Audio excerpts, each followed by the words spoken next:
예수 나를 오라 함네 예수 나를 오라 함네 어디든지 주를 따라 주와 같이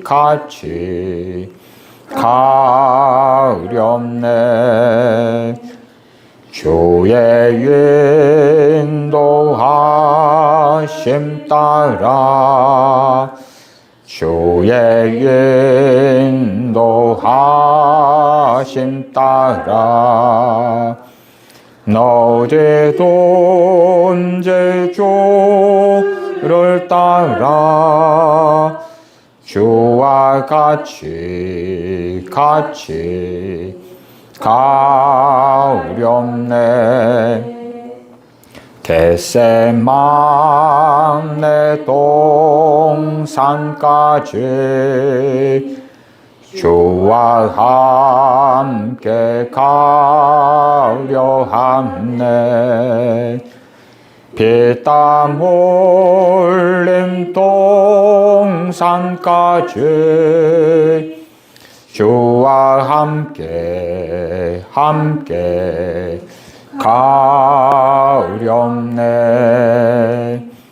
주의 인도하심 따라 주의 인도하심 따라 어디든지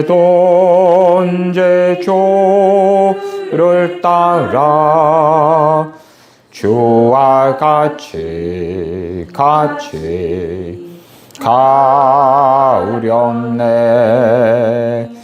심판하실 자우리까지 주와 함께 가려 함네 심판하실 자우리까지 주와 함께 가렵네 주의 인도하심 따라 주의 인도하심 따라 어디든지 주를 따라 주와 같이 가렵네 주가 크신 은혜 내려 나를 항상 돌보시고 크신 영광 보여주며 나와 함께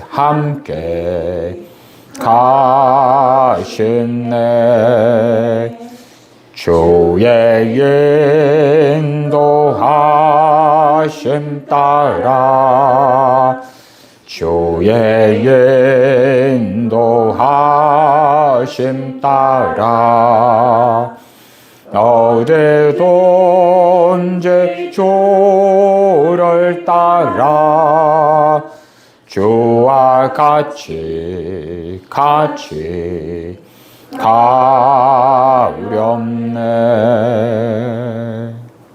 제가 성령 충만을 받은 다음에 가장 즐겨 찬양했던 찬송가 곡 가운데 하나가 이 예수 나를 오라 하네 였습니다. 예수 나를 오라 하네, 예수 나를 오라 하네. 어디든지 주를 따라 주와 같이 가려네.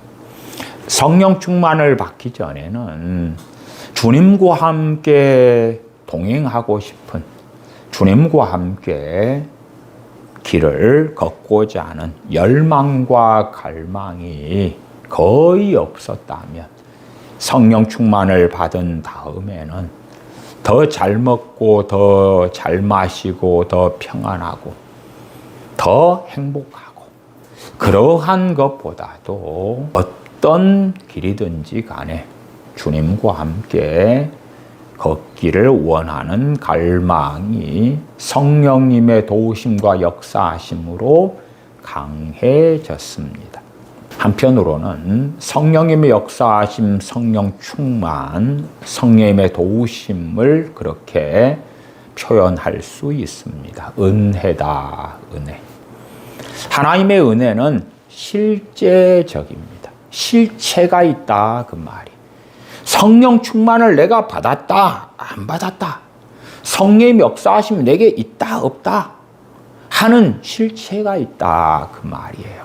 그리고 하나님의 은혜는 실체가 있기 때문에 그에 해당하는 능력이 있는 거예요. 목이 아주 마른 사막에서 시원한 생수가 있다. 그러면 그 생수를 마시면 우리는 그 시원한 생수의 실체를 누리게 됩니다. 막연하게 하나님의 은혜입니다. 사막에서 시원한 생수가 없이 땡볕 속에 고통하면서 내가 걸어왔던 모든 걸음걸음이 하나님의 은혜입니다. 그러면 좀 곤란하죠. 최소한 내가 지금 살면서 평안하구나, 행복하구나. 그럴 때에 내 걸어왔던 삶이 하나님의 은혜입니다. 뭐 그러기는 쉽겠습니다만은 우리가 죄 가운데 투쟁하고 세상의 평안이 아니라 의 가운데 진리 가운데 살고자 할 때에 진실로 하나님의 은혜는 드러납니다. 있는가 없는가, 나아가서 얼마나 있는가, 조금인가, 너무나 목마른데 한 방울의 물에 불과한가. 그래서 어떤 면에서 이러한 예수 나를 오라 하네 하는 찬송가 곡도 성령 충만하냐 그렇지 않느냐보다도 하나님의 은혜에 대한 시금석이 될 수 있는 곡이기도 하다. 성령의 역사하심이 있고 성령의 도우심을 하나님의 놀라운 은혜라고 말씀드렸습니다. 그 하나님의 은혜, 성령의 역사하심이 조금 있다면 예수 나를 오라 하네 하고 찬양할 때에 우리의 마음에 주님과 함께 같이 그 진리의 길, 의의 길, 주님과 동행하는 길을 가고 싶은 마음이 성령님의 도우심 가운데 조금 있을 것이고 하나님의 은혜, 하나님의 선물이신 성령님께서 우리에게 더 충만히, 더 강하게 역사하신다면 이 곡은 깊은 헌신의 곡, 깊은 결단의 곡, 우리의 마음 안에 원하는 갈망의 고백, 우리가 진실로 원하는 노래가 될 것입니다. 겟세마네 동산까지 주와 함께 가려 하네. 겟세마네 동산에 주님의 십자가가 섰었지요. 그 의를 위한 고난의 길, 하나님을 기쁘시게 하는 삶을 사는데 기복주의 복음처럼 하나님을 기쁘시게 하면 복을 받고 형통하고 문제가 해결되고 행복을 얻고 자녀가 잘 되고 그런 게 아니지요. 신약 성경을 보고 구약 성경을 보면 그렇지 않다는 걸 성경 66권을 통하여 그렇게 명확한데 한국교회는 그 기복주의 복음이 장악하고야 말았습니다. 제가 성령 세례, 성령 충만에 대하여 계속 설교하고 있습니다. 그 가운데 얼마 후에는 조영기 목사님이 가르친 성령 세례와 성령 충만에 대한 이야기를 좀 더 자세하게 하려고 그럽니다. 오순절 교파 하나님의 성회 여의도 순복음교회 조영기 목사님은 대한민국의 대부분의 목사님들이 주장하는 중생과 동시에 받게 되는 성령 세례, 그것이 아니라 중생한 다음에 거듭난 다음에 성령 세례를 받아야 한다고 잘 가르쳤습니다만은 문제는 성령 충만을 기복주의와 깊이 연결시켜 버렸습니다.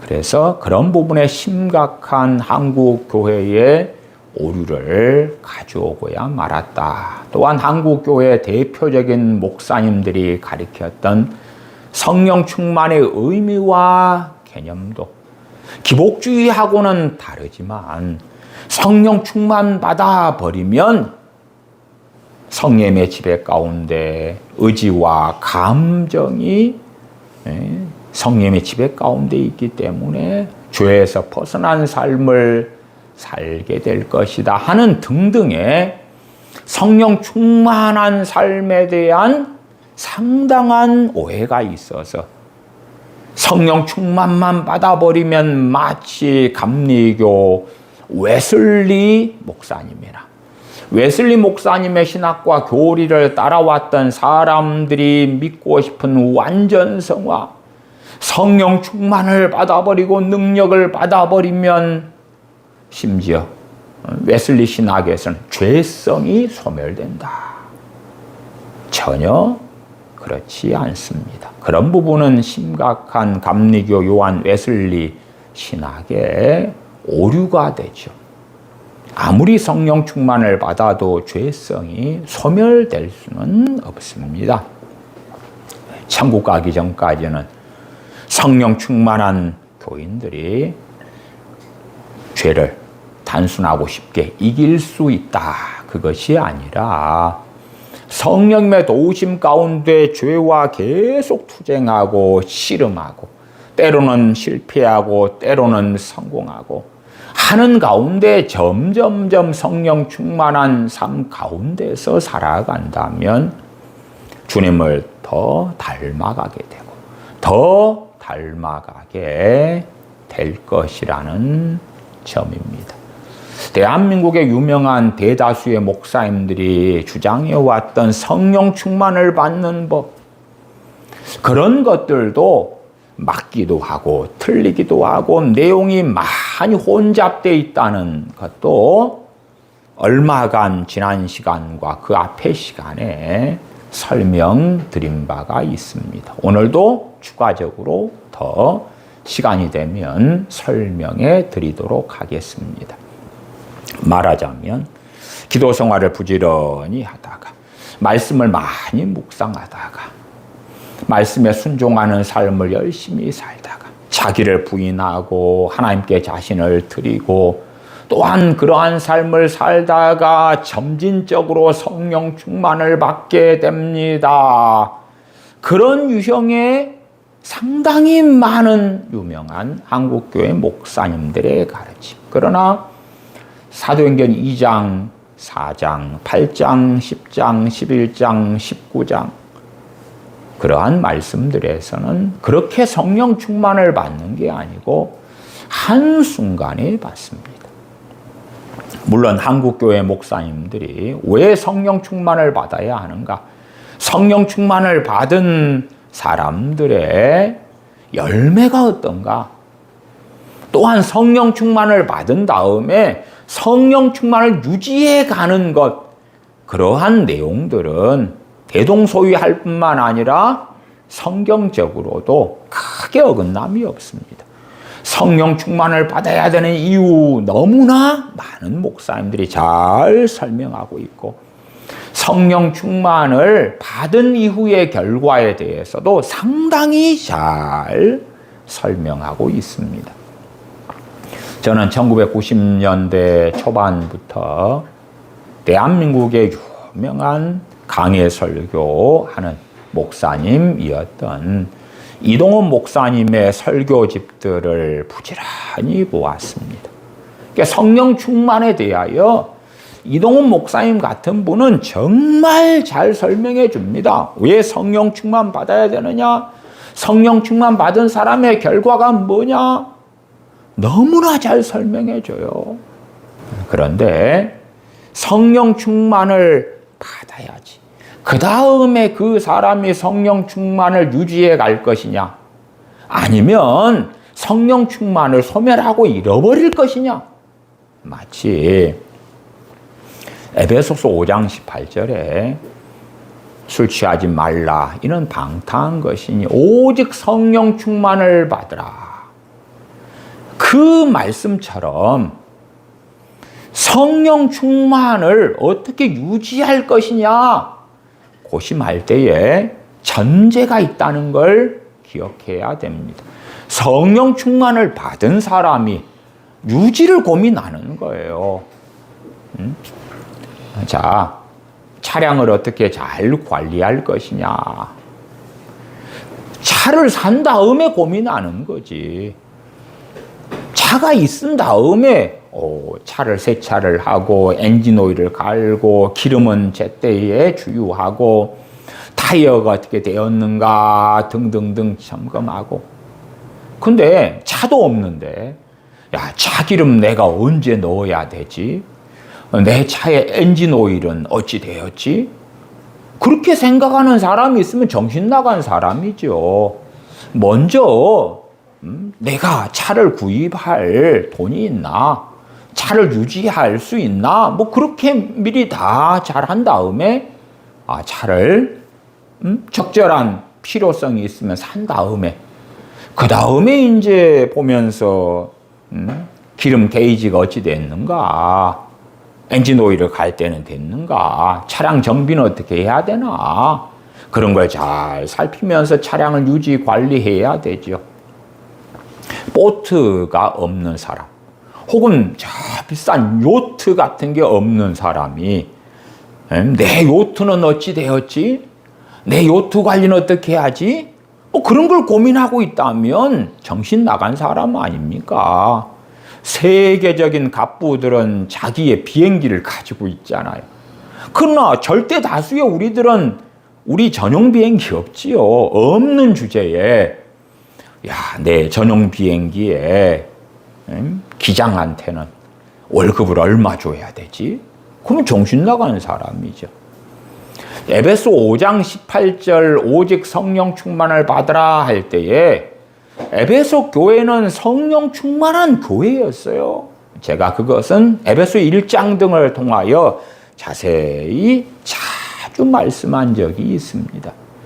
믿음과 사랑으로 산 교회, 에베소 교회. 그러면 성령 충만한 신자들 교회에게 왜 성령 충만을 받으라 그러냐? 그러면 신약 성경은 헬라어로 기록됐는데 헬라어의 동사법이 있어요. 동사법은 이것을 단순하게 성령 충만 받으라 그것을 현재 시제 또한 받으라 그러니까 명령형 그걸로 끝낼 것이냐 아니면 똑같은 말인데 거기에 계속적 용법이 있어요.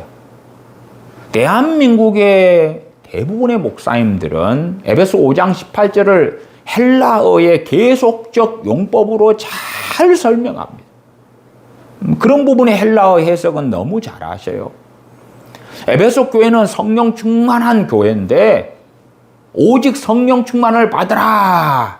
그 말씀은 성령 충만하지 않은 에베소 교회 교인들이 성령 충만을 받아야 된다 그런 게 아니라 계속하여 성령 충만을 받아가야지. 성령 충만을 유지해 가야 된다는 명령이다. 성령 충만은 단회적인 체험으로 끝나는 게 아니라 반복적으로 성령 충만을 받고 또 받고 또 받고 하는 것에 대한 말씀이다 하고 한국교회에 탁월한 성경을 주의하고 강의하는 목사님들은 잘 설명해요. 잘 설명해. 요한계시록 2장으로 가면 동일한 그 에베소 교회 그러나 에베소서를 사도 바울이 썼을 때의 에베소 교회와 사도 요한을 통하여 주님께서 에베소 교회에 대하여 말씀하시고 계시하셨을 때의 에베소 교회는 그때 이후로 40여 년 되는 시간이 흐른 다음에 때였어요. 그때의 에베소 교회는 처음 사랑을 버렸느니라. 처음 사랑을 잃었느니라. 처음 사랑을 버린 것, 잃은 것이 무엇이냐 할 때에 가장 대표적으로 말씀드릴 수 있는 건 더 이상 에베소 교회는 성령 충만하지 않다 그 말이. 자신의 육체로 충만하다 그 말이. 성령님의 도우시는 역사가 거의 소멸되고 없다 그 말이에요. 겉으로 보이는 기도 생활도 하고 말씀대로 순종하고 살아가는 삶의 모양도 있고, 그러나 처음 사랑은 없는 거예요. 정말 놀랍게 처음 사랑, 주님에 대한 뜨거운 사랑, 아버지 하나님에 대한 큰 사랑, 그것을 깨닫고 그에 대한 반응을 하는 그 사랑은 성령 충만할 때에 신자들이 누리고 살아갈 수 있는 것입니다. 오늘 말씀 갈라디아서 5장으로 가겠습니다. 갈라디아서 5장 16절부터 18절까지 제가 읽습니다. 내가 이르노니 너희는 성령님을 따라 행하라. 그리하면 육체의 욕심을 이루지 아니하리라. 육체의 소욕은 성령님을 거스리고 성령님의 소욕은 육체를 거스리나니 이 둘이 서로 대적하므로 너희의 원하는 것을 하지 못하게 하려 함이니라. 아멘. 아멘. 성령 충만을 받은 사람들에게 갈라디아서 5장 22절, 23절 같은 성령님의 열매들이 나타나는 것은 너무나 명확합니다. 그러나 성령 충만을 받았어, 그리고 성령님의 열매가 나타나 하는 이야기도 결코 단순한 이야기는 아닙니다. 성령 충만을 받자마자 사랑, 희락, 화평, 오래 참음, 자비, 양선, 충성, 온유, 절제 이것이 나타나 그렇지는 않습니다. 성령 충만을 받은 다음에 이 성령님의 9가지 열매가 즉각적으로 나타나는 게 아니라 성령 충만을 받은 사람이 성령님의 인도하심을 따라 살아갈 때에 맺혀가는 것입니다. 누구의 역사로요? 성령님의 도우시는 역사로 그런 것입니다. 그래서 잘못된 방식의 일확천금적인 성령 충만을 원하는 사람들은 성령 충만만 받아버리면 이 9가지 성령님의 열매가 나타날 거야 하는 착각을 합니다. 그래서 예를 들면 내 자녀가 너무나 문제하다. 오 주님, 내 자식에게 성령 충만을 주십시오. 그러면 성령님의 9가지 열매가 맺어져 버릴 테니까 문제아가 너무나 착하고 선량하고 아름답고 거룩하고 그런 자녀가 돼 버릴 거야 망상을 하는데 안 그렇습니다. 성령님의 열매와 성화와는 함께하지 않습니까? 주님을 닮아갈수록 이 사랑의 크기도 점점점 커져가겠지요. 그렇지, 성령 충만을 받으니까 완전 성화가 되어버립니까? 하나님께서 우리에게 기대하시고 원하시고 명령하시는 그 놀라운 사랑이 바로 나타납니까? 그렇게 바로 열매를 맺도록 성령님이 역사하십니까? 안 그렇습니다. 안 그래요. 성령님이 인도하심을 따라갈 때에 사랑이 맺어가고 희락 기쁨이 맺어가고 화평, 오래 참음, 자비, 양선, 충성, 온유, 절제가 맺혀져 가는 것입니다. 어떤 면에서 맛배기 중에 하나가 성령 충만히 임하면서 기쁨이 솟아나는 경우가 있습니다. 그러나 그렇게 성령 충만을 받고 한순간에 기쁨이 막 솟아나는 것은 사실은 맛배기에 불과한 것입니다. 왜 제가 맛배기다고 말씀드리냐 그러면 이 성령님의 열매 가운데 희락, 기쁨은 우리가 시편 등에서 말씀하는 것처럼 여호와를 즐거워하라, 여호와를 기뻐하라. 성령님의 인도하심을 따라서 지속적으로 누리고 맺어가고 맺히는 희락, 기쁨이 사실은 중심이 되는 것이지, 성령 충만을 받은 다음에 희락, 기쁨이 솟아났어. 오, 성령의 열매가 희락, 기쁨이구나. 나는 이걸 경험했어. 아니요. 겨우 출발선에 선 것에 불과하고 희락, 기쁨에 대한 이해도 그와는 많이 다릅니다. 물론 성령 열매에 대한 설명을 오늘 하려는 것은 아닙니다. 오늘 말씀은 16절로 돌아가서 내가 이르노니 너희는 성령님을 쫓아 행하라. 그리하면 육체의 욕심을 이루지 아니하리라. 물이 있어야 헤엄을 칩니다. 물고기가 있어야 낚시질을 하지요. 비행기가 있어야 비행기를 탑니다. 자동차가 있어야 자동차를 타고 말이 있어야 말을 타는 건 지극한 상식입니다. 그렇기 때문에 갈라디아 지역의 교회들이, 갈라디아 지역의 교인들이 사도 바울에게 가르침 받은 것들에 대하여 그들이 이미 이해하고 알고 있는 전제들에 대해서는 상당히 생략되어져 있는 것은 뻔한 이야기입니다. 어떤 사람이 성령의 인도하심을 제대로 받을 수 있느냐 할 때에 성령 충만을 받은 사람이 가능한 것입니다. 물론 예수님 믿고 거듭난 사람, 중생한 사람도 성령님이 인도하심을 받을 수는 있습니다만은 아주 심각한 근시가 책을 읽는다고 하십시다. 안경이 없이. 그러면 그것을 내 눈앞에 들이대는 가운데서 읽고 매우 피곤한 일이 될 것입니다. 나아가서 저 한 10m 앞에 심각한 근시인 내가 사람이 서 있는 걸 봅니다. 10m밖에 안 돼요. 근데 심각한 근시니까 저 사람이 남자인지 여자인지 누군지 구분이 어렵다 그 말이에요. 그것을 알아맞혀야 돼. 알아맞혀야 돼. 저는 일찍 시력이 안 좋아졌는데 안경이 없이 좀 긴 시간들을 보내기도 했고 또 집이 가난했기 때문에 안경을 하나 맞췄는데 시력은 점점 안 좋아지는데 도수가 안 맞는 거예요. 그러니까 초등학교 5학년, 6학년, 중학교 이럴 때도 사실은 가장 괴로웠던 게 뭐냐 그러면 선생님이 칠판에 판서를 하는데 칠판에 글씨가 안 보이는 거예요.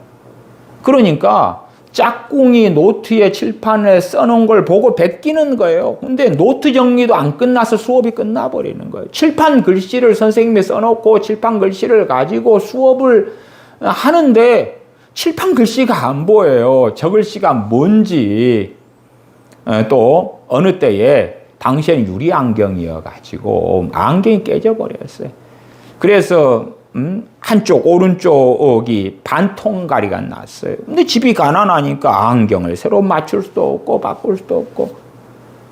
제가 그런 시간들을 좀 길게 살았기 때문에 제가 목회한 교회 아이들의 시력이 떨어지는 걸 제가 잘 캐치를 해요. 그래서 제가 목회한 교회 아이들 안경은, 첫 안경은 제가 다 맞춰서 사줬어요.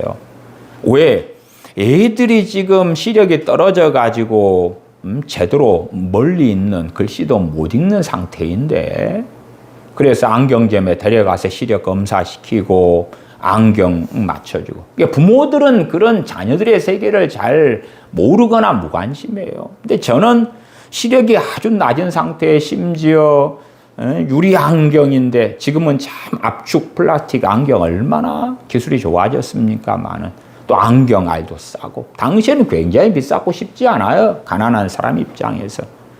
그러니까 저의 고심은 뭐냐 그러면 당시에는 예절이 굉장히 중요했고 제가 살았던 산몰랑이 동네에서는 아는 어른을 만나면 인사하는 건 너무 중요해요.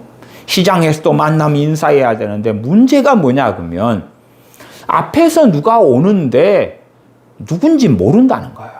모른다는 거예요. 그것이 항상 괴로움인 거예요.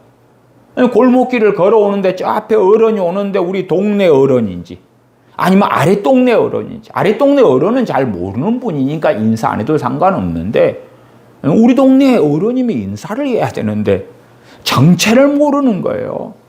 얼만큼 와야지 그 사람에 대한 분별력이 생기냐 그러면 그래도 한 10m 안에까지 들어와야 돼요.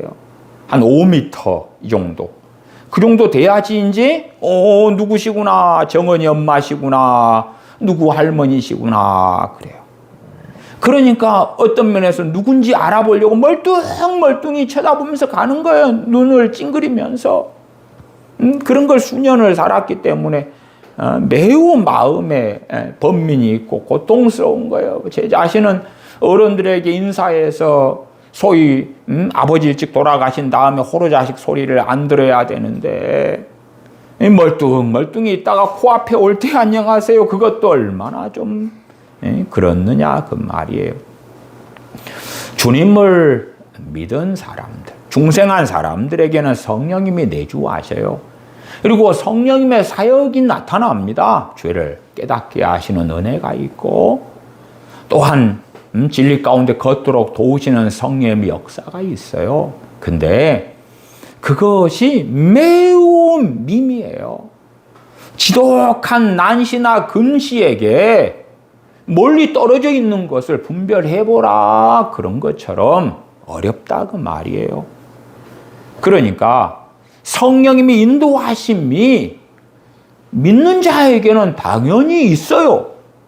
그러나 갈라디아 교회 교인들 같은 경우는 갈라디아서 3장 2절에 말씀한 것처럼 너희가 성령님을 받은 것은 율법의 행위로냐 듣고 믿음으로냐. 갈라디아 교회 교인들은 알아요. 뭘 아냐 그러면 주님을 믿고 중생한 신자들인 자신들에게 성령님께서 역사하시는 것, 인도하시는 것과 성령 충만을 받은 다음에 성령님이 인도하시는 것을 알고 분별하는 것이 너무나 극단적인 차이가 있다는 것을요. 그래도 안경을 제대로 쓰지 못할 때 아니면 시력이 안 맞는 안경을 쓰고 있어요. 그래 안경을 써도 미미한 효과만 있는 거예요. 내 눈에 딱 맞는 안경을 꼈을 때에 제가 칠판에 있는 글씨도 제대로 못 읽고 그래서 수업에 집중하지 못하고 초등학교 4학년, 5학년, 6학년, 중학교 1학년, 2학년 아마 3학년 때쯤에나 이 안경을 좀 눈에 맞는 걸 쓰지 않았는가 싶어요. 5년, 6년. 그러니까 칠판에 글씨가 안 보이는데 어떻게 수업을 하고 어떻게 공부를 하냐 그 말이에요. 노트에 기록도 잘 못해요. 그러니까 시험 공부는 어떻게 하냐 그 말이에요. 그래 안 해도 머리가 나쁜 판국에. 그런 것처럼 성령님 인도하심을 내가 예수님 믿으니까 따라가고 싶어. 진리의 삶을, 의의 삶을 따라가고 싶어. 그런데 시력이 안 좋은 사람이 변별력이 별로 없지요. 시력 검사해 보셨잖아요. 저 앞에 검사판을 놓고 이것이 뭐냐고 가리키면 저것이 이자인 것도 같고 오자인 것도 같고 팔자인 것도 같고 몰라. 갈라디아 지역의 교인들은 그걸 알아요. 물론 사도 바울이 복음을 전하고 주님을 믿은 갈라디아 지역의 교인들에게 이 성령님이 역사하시는 메커니즘을 잘 설명했을 것은 너무나 우리가 명확하게 유추할 수 있는 이야기예요. 내가 이르노니 너희는 성령님을 쫓아 행하라. 성령님이 인도하심이 나타나니까 성령님을 쫓아 행하라. 물론 전제가 성령 충만을 받아야지만이 성령님을 조차 행할 수 있다는 건 전혀 아니올시다.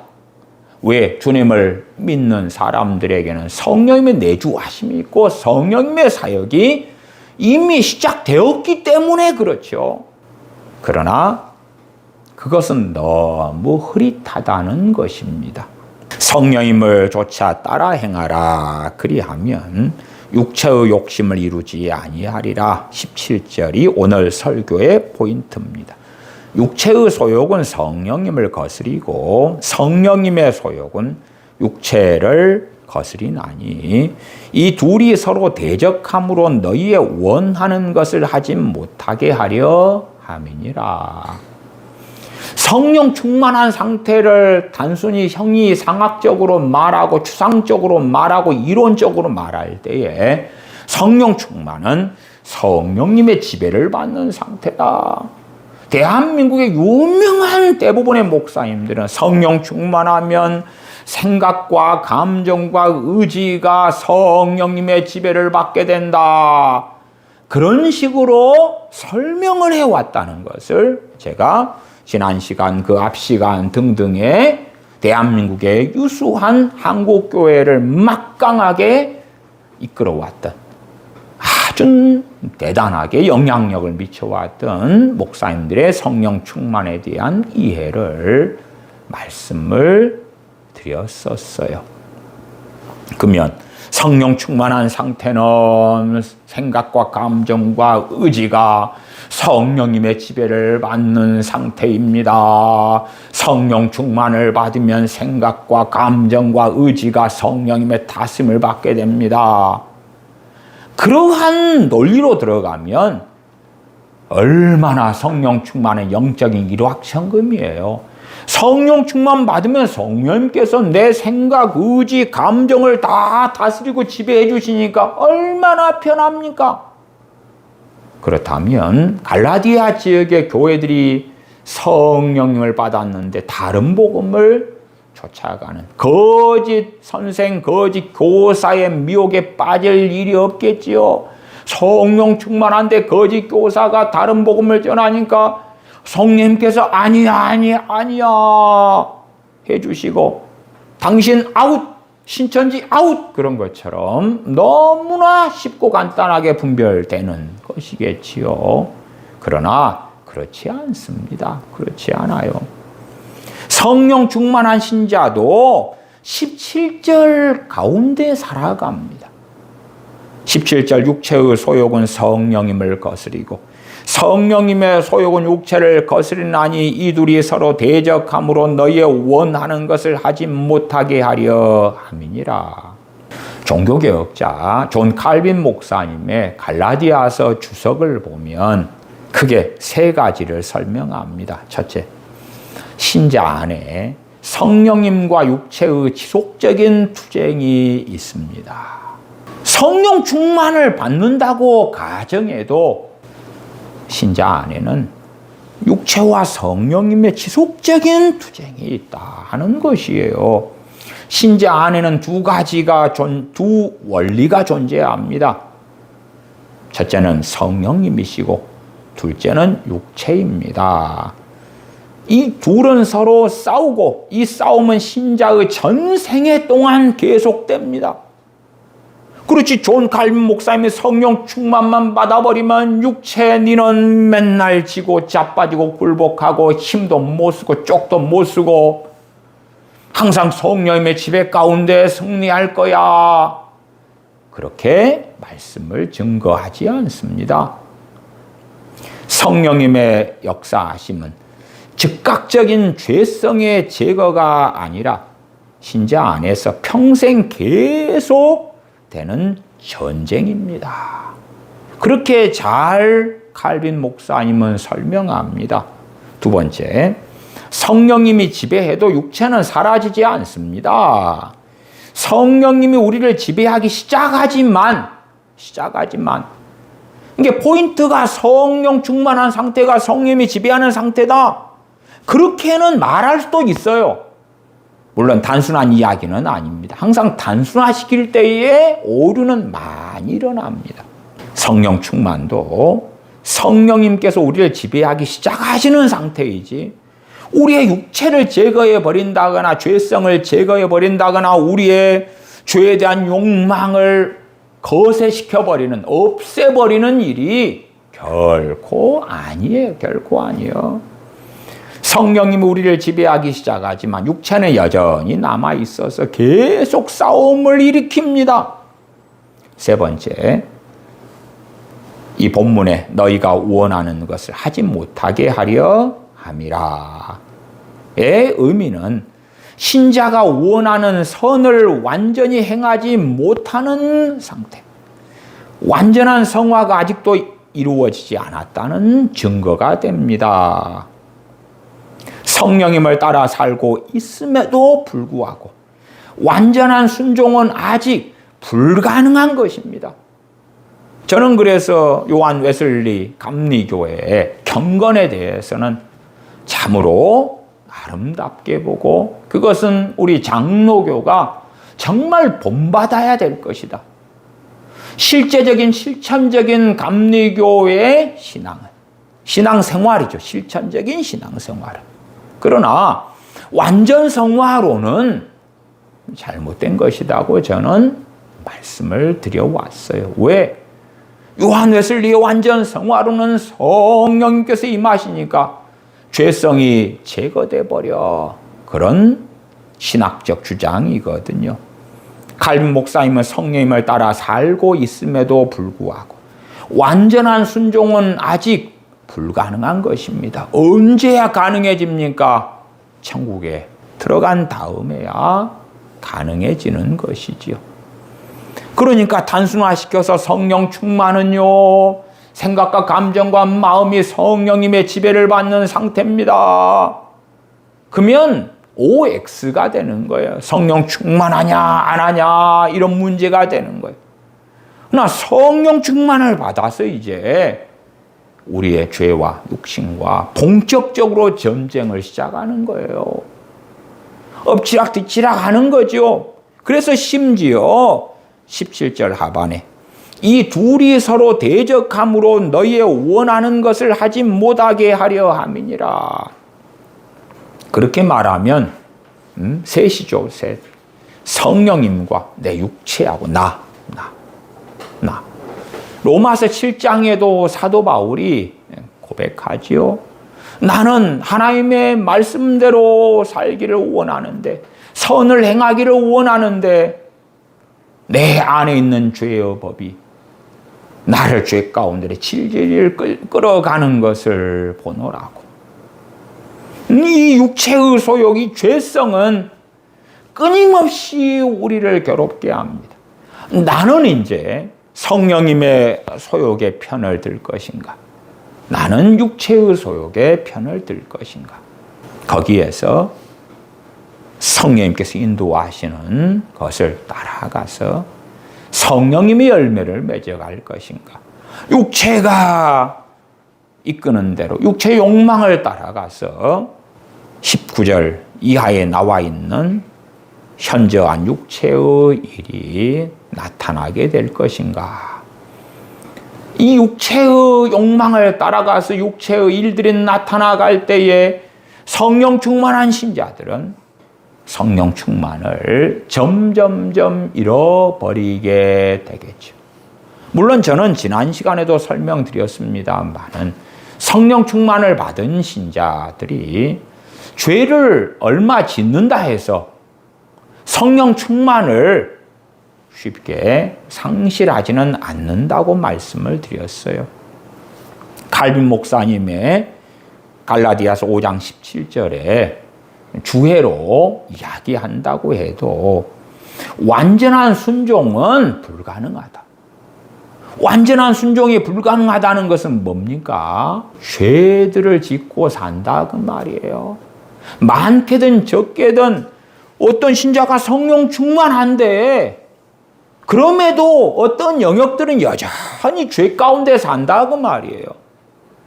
그렇지, 성령 충만을 받아버리면 죄 안 지게 되고 완전 성화가 일어나는 것은 말이 안 되죠. 그러면 초신자 때에 성령 충만을 받아버리면 말씀이 필요 없어. 성령님께서 알아서 다 완전 성화 가운데 살게 해주실 테니까. 그렇지 않아요.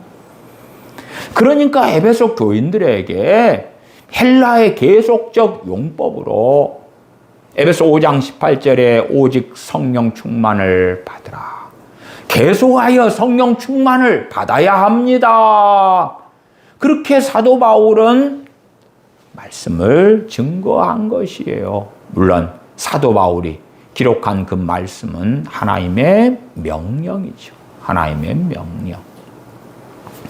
성령 충만을 계속하여 유지해 갈 때에 우리는 점점 주님을 닮아가게 되고 성령님의 열매가 맺혀져 가는 것입니다. 인내가 점점 인내를 온전히 이루라. 점점 인내는 오래 참음이지요. 그렇지 성령 충만만 받아버리니까 하나님께서 원하시는 인내가 바로 즉각적으로 인내의 사람이 돼버렸다. 그것은 말도 안 되는 영적인 일확천금이지요. 내 문제 많은 남편이 성령 충만만 받아버리면 괜찮은 사람, 좋은 사람, 문제가 없는 사람, 선한 사람이 될 거야 하는 망상을 가진 사람들도 역사적으로 매우 많았습니다. 그러나 문제 있는 그 남편이 성령 충만을 받았다 해도 저는 가능성상 그렇게 말씀을 드려요. 많은 경우 신속하게 성령 충만을 소멸해버리고 말 것이다. 저는 그런 사람들 많이 봤습니다. 많이 봤어요. 주님을 영접한 다음에 주님 말씀대로 살고자 하는데 그렇지 못하는 사람들, 그 탄식 가운데 있는 사람들이 성령 충만을 받을 때에 정말 획기적인 삶의 변화가 일어나는 일들을 많이 보았고, 그러나 예수님을 믿었어요. 그리고 성령 충만을 받았어요. 그러나 예수님을 믿었는데 말씀대로 사는 거다에 관심이 없어요. 의의 길, 진리의 길을 걷는데 관심이 없어요. 그런 사람에게도 성령 충만이 임합니다. 그러니까 성령 충만을 받는 법에 대하여 많은 목사님들이 설명하고 가르쳐 왔지만 그 가운데 어떤 건 사실이고 맞고, 그러나 어떤 것은 미흡한 부분이 많기도 해. 그래서 제가 성령님의 선행적 사역에 대해서도 전에도 말씀드렸고 오늘도 시간이 되면 좀 더 말씀을 드리려고 그래요. 성령 충만을 문제 있는 어떤 A라는 신자가 받았다. 그렇기 때문에 그가 변화되어 버릴 것이다. 성령 충만의 결과는 변화다. 아니요. 성령 충만의 결과가 성령 충만을 소멸하는 것일 수도 있는 거예요. 성령 충만을 받았다 해서 그 사람이 얼마 지난 다음에 와, 변화됐구나. 그럴 수도 있는데 성령 충만을 받았는데 좀 지나니까 옛사람으로 돌아가 버렸네. 그런 결과도 나올 수 있는 거예요. 어떤 사람이 성령 충만을 받았어요. 그리고 석 달 뒤에 보니까 여전히 성령 충만해요. 그런 사람이라면 변화되었구나. 물론 대단한 성화가 일어난 건 아니니까 그래도 유의미한, 상당히 확인할 수 있는 변화가 있겠죠. 하나님의 말씀에 관심 없는 신자들, 하나님을 영화롭게 하는 것에 관심 없는 신자들에게 성령 충만이 임해도요 변화 안 됩니다. 물론 드물게 변화되는 사람이 있어요. 드물게 성령 충만을 받은 다음에 그들의 양심이 자극되고 하나님을 사모하게 되고 기도하게 되고 그런 가운데 변화가 일어나는 경우는 있습니다만은, 그러나 그런 경우는 정말 희소합니다. 말하자면 세상을 사랑하는 신자들, 정욕적으로 사는 신자들, 자기 고집대로 사는 신자들, 하나님의 말씀을 사모하지 않는 신자들, 하나님을 영화롭게 하기 원치 않는 신자들, 소위 개망냉이 신자들, 그런 신자들이 성령 충만을 받았다, 변화된다? 아니요. 정말 그 사람들 가운데 잘 변화돼 봐야 열의 하나예요. 열의 하나. 가능성이 너무 희소한 거예요. 말씀대로 살기를 원해서 하나님의 은혜를 구하는 사람들, 죄와 싸워서 승리하고 거룩한 삶을 살기 원하고 하나님을 기쁘시게 하기 원하여 은혜를 구하는 사람들, 성령님의 충만하심을 구하는 사람들, 그런 사람들에게 성령 충만이 임할 때에 변화가 나타나는 거예요. 물론 그것도 또 전부는 아닙니다.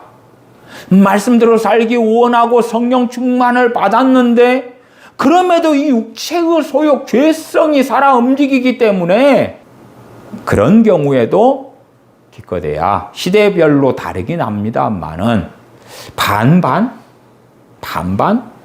우리가 좋아하는 메뉴 중에 하나도 반반 무만이잖아요. 에? 후라이드 반, 양념 반으로 무 많이 주세요. 에? 그런 것처럼 어떤 막 성령 충만을 많이 받았던 때에는 하나님 뜻대로 살기 원하는 사람들에게 성령 충만이 임하였을 때 한 80~90%가 변화의 결과가 나타나고요. 어중간한 시대에는 성령 충만을 사모하는, 말씀대로 살기 원하는 사람들인데 세상을 사랑하기보다 주님을 더 사랑하기 원하는 사람들인데 그럴 때에 이제 반반. 그럴 때도 반반인 거예요. 왜? 육체의 소욕은, 죄성은 절대 간단한 게 아닙니다. 단순한 게 아니에요. 예를 들어 어떤 크리스천이 알코올 중독이에요. 술을 끊기를 원해. 간절히 원해요. 자, 그런 사람이 성령 충만을 받았다고 가정하십시다. 그러면 그 사람이 성령 충만을 받으니까 육체의 소욕 가운데 하나가 뭐예요? 알코올에 임박해 있는 거죠. 술 취하는 삶인 거죠. 그걸 끊게 되느냐? 아니요. 알코올 중독자가 성령 충만을 받은 다음에 술을 끊기 원하는 전제라고 합시다. 근데 성령 충만을 받은 다음에 얼마 뒤에 결과를 확인했을 때에 알코올 중독이 끊어지는 그런 비율, 끊어지는 경우, 그것은 절반보다 훨씬 적습니다. 오히려 그 알코올 중독의 성향, 술에 임박인 그것 때문에 성령 충만이 금방 사라집니다. 왜? 술 마시고 싶은 그 욕망에 지지요. 그리고 술 취하지요. 술 취하니까 말을 함부로 하지요. 성질대로 하지요. 술 마시기 원치 않는데 술을 마시게 되는 자신을 보면서 실망하고 절망하지요. 그러니까 기도 생활도 안 하지요. 어떤 사람들은 잘못된 기대를 해요. 성령 충만만 받아버리면 성령님께서 알아서 술을 끊게 해주시겠지 기대했다가 육체의 소욕이 그대로 있거든. 아니거든요. 그래, 하나님 실망스러워요.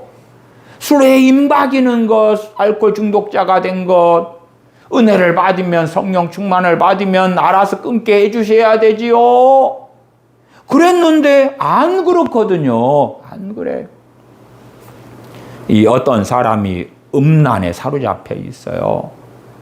그러니까 그런 사람들이 이제 잘못된, 또 잘못 설명하는 목사님들의 가르침을 받아요. 그래가지고 어떻게 하면 이 음란에서 벗어날 수 있느냐? 성령 충만만 받으면 된다. 요한 웨슬리 감리교의 그 신학사상처럼 죄성이 제거돼버려. 오, 성령 충만을 받아야 되겠다. 그리고 성령 충만을 받았는데 그대로 이 음욕은, 음란은 그대로 있거든. 그대로 있거든. 이게 뭐야, 뭐. 대신에 이제 육체의 소욕과 자신의 음란 음행과 싸우도록 성령님이 도우시는 거죠. 도우셔. 자기가 싸우기를 원할 때에 줄다리기 할 때 2대1이 되는 거예요. 2대1이. 그전에는 1대1의 싸움을 내 육체의 소욕과 나하고 선을 행하기 원한 나하고 줄다리기 했는데 내 힘보다 내 육체의 소욕은 훨씬 강렬하니까 질질 끌려갔다면 성령님이 도우시니까 이제 비등비등한 싸움을 하기도 하고 아니면 이기기도 하고 그렇게 되는 것이지. 승리해가지고 음란함이 사라져버리고 오 해방되었네 자유를 얻었네 그렇게 되는 게 아니에요. 그러니까 많은 경우 성령 충만에 대하여 형이상학적이고 이론적이고 관념적이지 실제의 그리스도인의 삶에 대하여 제대로 이해하지 못하는 거예요. 그러면 설교하는 설교자들이나 교인들이나 서로 그냥 대충 덮고 지나갑시다. 대충 그냥 그럴듯하게 말하고 그럴듯하게 믿고 덮고 지나갑시다 하는 것이 너무 많아요. 특별히 성령 충만에 대한 이해나 오해에 있어서는 그런 부분이 심각해 왔다.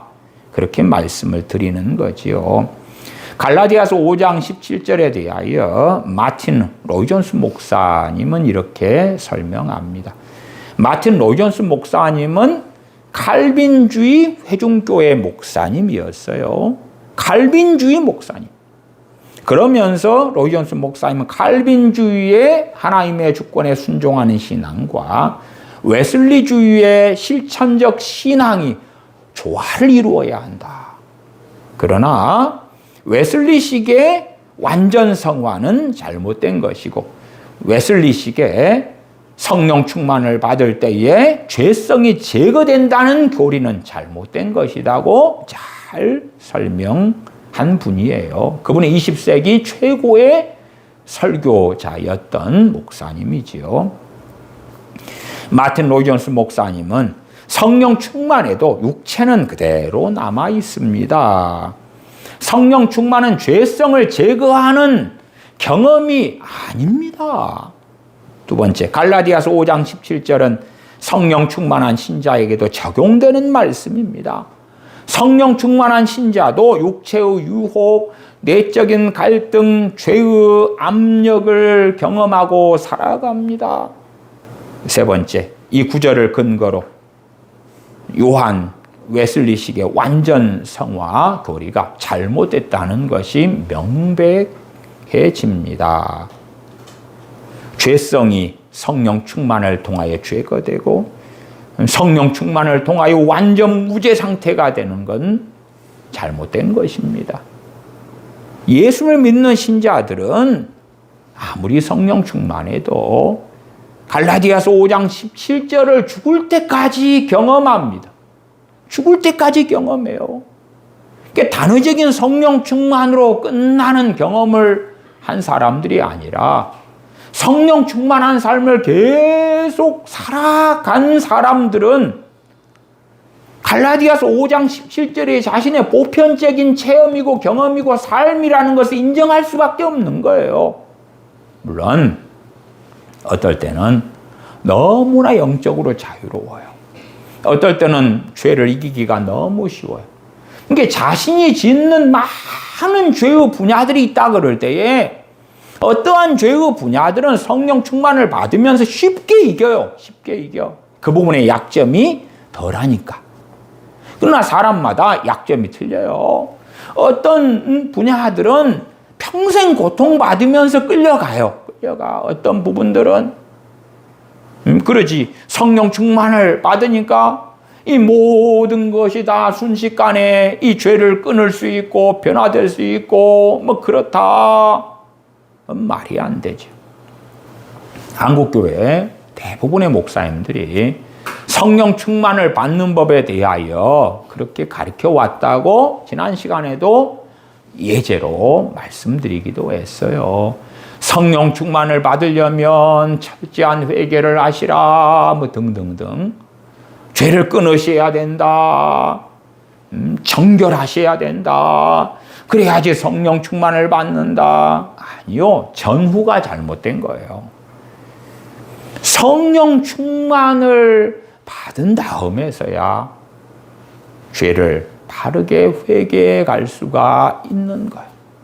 그러면 어떤 분들이 왜 죄를 철저히 회개해야 된다. 그 다음에 성령 충만을 받게 된다. 성령 충만을 받는 첫 번째 준비로 죄를 철저히 회개해야 된다. 그런 식으로 그들은 설명했을까? 그것은 뭐냐 그러면 성령님의 선행적 사역 때문에 그런 거예요. 그걸 오해한 거예요. 그걸 오해한 거. 자기가 철저하게 죄를 회개한 다음에 성령 충만을 받은 것은 일반적인 체험이 맞습니다. 저도 그래요. 저도 성령님께서 역사하시니까 첫째는 죄를 깨닫게 됐어요. 내가 얼마나 교만한가. 그리고 성령님이 역사하시니까 죄를 철저하게 회개하게 되었어요. 물론 그때의 생각으로.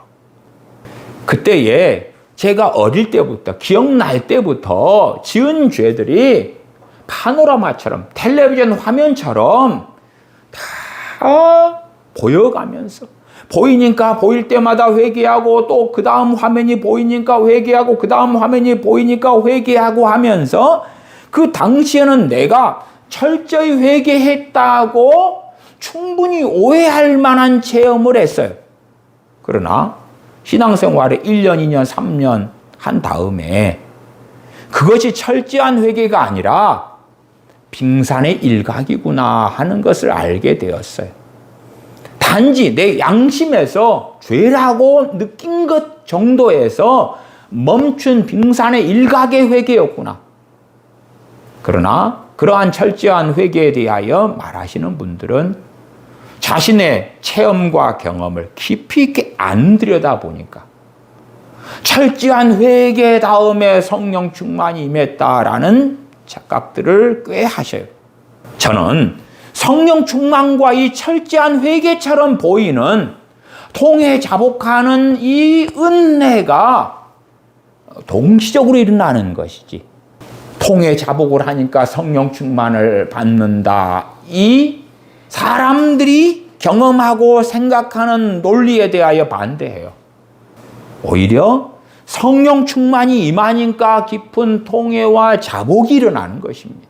그러면 성령님의 선행적 사역에 대하여 좀 설명을 해드려야 되지요.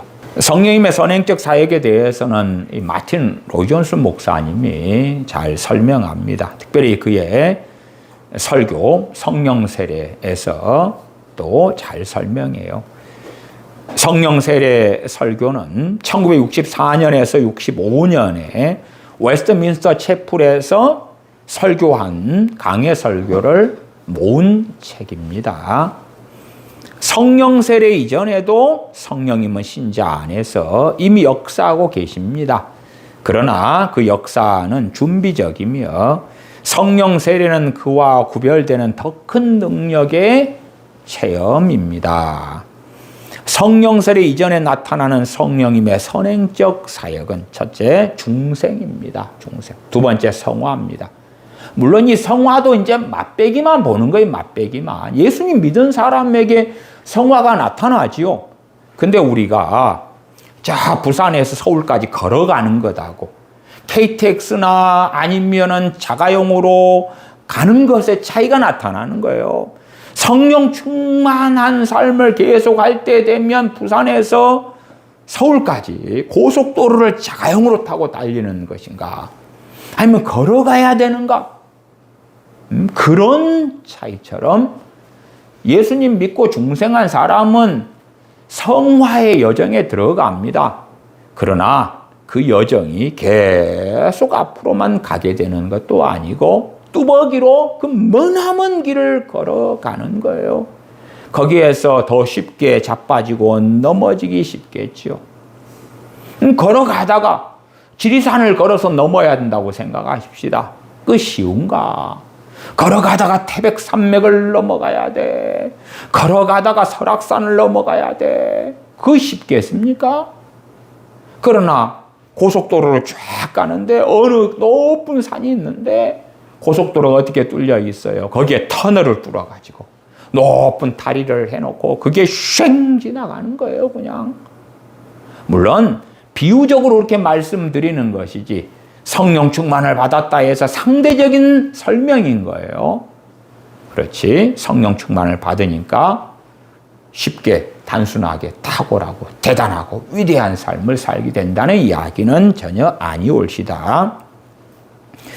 예수님 영접한 사람들, 성령님을 통하여 거듭나는 것이니까 성령님의 사역은 중생케 하시는 사역, 그 다음에 중생하신 자들은 성화. 그러나 성령 충만 받은 사람들의 성화하고는 매우 차이가 있지요. 그리고 이제 성령님께서 이 성령 충만을 주시기 전에 선행적 사역을 하시는데 기도에 대한 갈망을 일으키십니다. 기도에 대한 갈망을. 영적 갈급함을 일으키셔요. 물론 그것을 잘 인지하지 못하는 사람들도 있어요. 무슨 말인고 하니? 어떤 예수님 믿는 신자가요. 예수님은 믿었는데 스스로 그렇게 고백해요. 자신은 잡사라고. 집사가 아니라 잡사라고. 자신은 가짜 신자라고. 물론 그 사람은 정말 예수님 믿은 사람이에요. 그러나 그 사람은 술주정뱅이에요. 그러니까 자기도 항상 고심해요. 고심해. 그런 가운데 과거에는 이 빨간 십자가들로 교회 예배당마다 세워져 있었어요. 80년대였는데 그분이 소위 잡사로 살다가 또 한 잔 걸치고 주저리 하면서 한탄하면서 걸어가고 있는데 저 멀리 있는 빨간 십자가 교회 종탑을 보고 자기가 다니는 교회도 아니고 당시 80년대까지는 그래도 예배당 문을 대부분 열어놓고 밤낮 없이 교인들이 기도할 수 있었던 상황이에요. 지금처럼 교회를 잠가놓고 예배당을 잠가놓고 그런 시대는 아니었으니까. 그래서 저기에 가고 싶은 갈망이 일어나는 거예요. 저 십자가 있는 저 교회 예배당에 가서 하나님께 엎드리고 싶은 갈망이 일어나는 거예요. 그래서 그 갈망을 따라서 예배당에 들어가서 엎드려서 기도를 시작하는데 성령 충만이 많은 거예요. 성령 충만이 많은 거예요. 그러니까 성령 충만을 받는 것도 정말 그 복잡한 메커니즘이 있어요. 단순화시켜서 뭐라고 표현하기는 매우 어려운 면이 있어요. 영적 갈급함을 먼저 주시는 거예요. 각자가 체험하는 영적 갈급함이나 기도에 대한 갈망이나 이런 모양과 양상이 천차만별입니다. 저도 성령님의 사역으로 성령 충만 받기 전에, 성령 세례 받기 전에 어떤 일이 있었느냐 할 때에 제 마음에 너가 교만하다는 마음이 왔어요. 마음. 성령님께서 주시는 거예요. 그걸 저는 거부할 수도 있고 그걸 받아들이는 가운데 교만하다는 깨달음이 왔으니까 회개를 할 수 있는 거예요. 엎드려서 회개하면서 하나님께 고백하며 가슴을 칠 수 있는 거예요. 거기에서 제가 누워있는데 제가 교만하다는 것이 깨달아졌어요. 거기에서 저는 일어나서 잠자던 자리에서 일어나서 엎드려서 제가 교만한 죄인입니다. 고 기도를 시작하는데 성령님의 부어주심, 성령 충만이 임하는 거예요.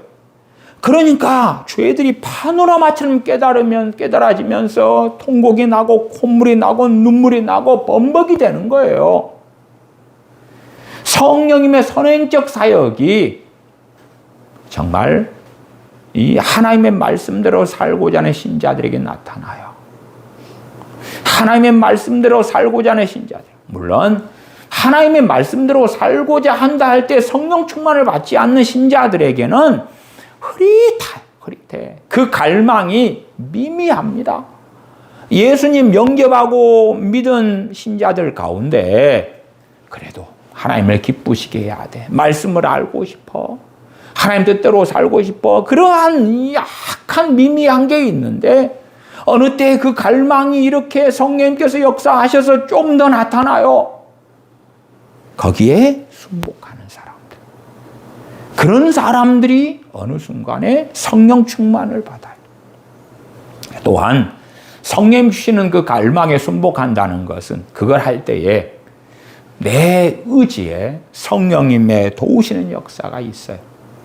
이게 제가 어느 때 성령 충만을 상실해 버리고 우울증 가운데 3년을 살면서 자살 충동에 시달리고 번뇌 가운데 시달리고 그렇게 살았을 때에 하루에 채 5분도 기도할 수 없었어요. 아니, 주여도 제대로 못했어요. 주여 하면 당모가지병에 걸려서 그냥 혼미해져 버렸어요. 얼마나 마귀 역사 강한지, 얼마나 마귀에게 마음과 생각을 넘겨주었는지. 기도를 못해. 주여 하면은 두 번째 주여 할 때 이미 나는 잠자고 있는 거예요. 졸고 있는 거예요.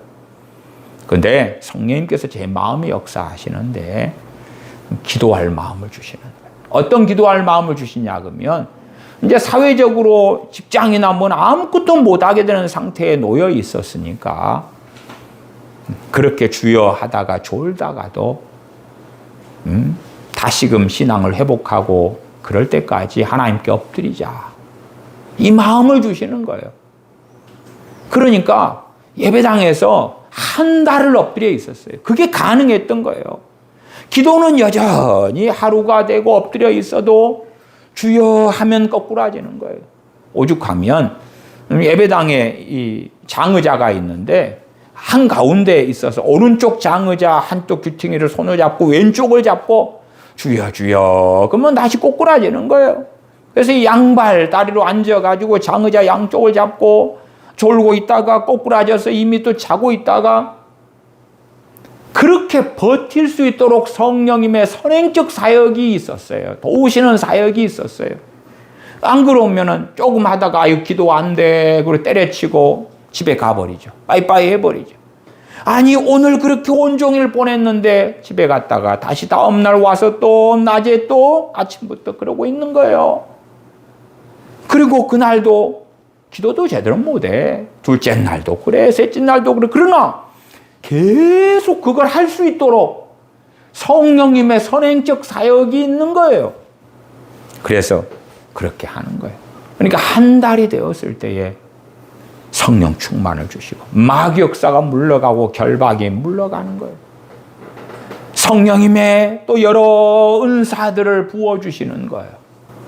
또 한 번 성령 충만 받을 때는 성경을 내가 그 당시에 군대 전역한 다음에 또 여러 일을 하다가 이제 당시에 대학교 4학년 복학 때였거든요. 그래서 복학하기 전에 2월 달에 한 달의 시간을 가지고 성경만 밤낮 없이 읽었으면 좋겠다. 내 마음이 이런 마음이 든 거야. 누가 성경을 밤낮 없이 읽는 마음을 성령님께 주시는 거예요. 주시는 거예요. 성령님께서 안 주시고 내가 마음을 먹었다면 실천력이 없어요. 작심삼일도 안 돼요. 그런데 성경을 밤낮 없이 읽을 마음을 주시는 거예요. 자연스럽게. 그래서 성경을 밤낮 없이 읽는데 뭐 기도는 어떻게 하냐. 당시에도 기도 생활을 해 왔는데 성경을 밤낮이 읽으면서는 이제 성경이 읽으면서 같이 기도하는 거예요.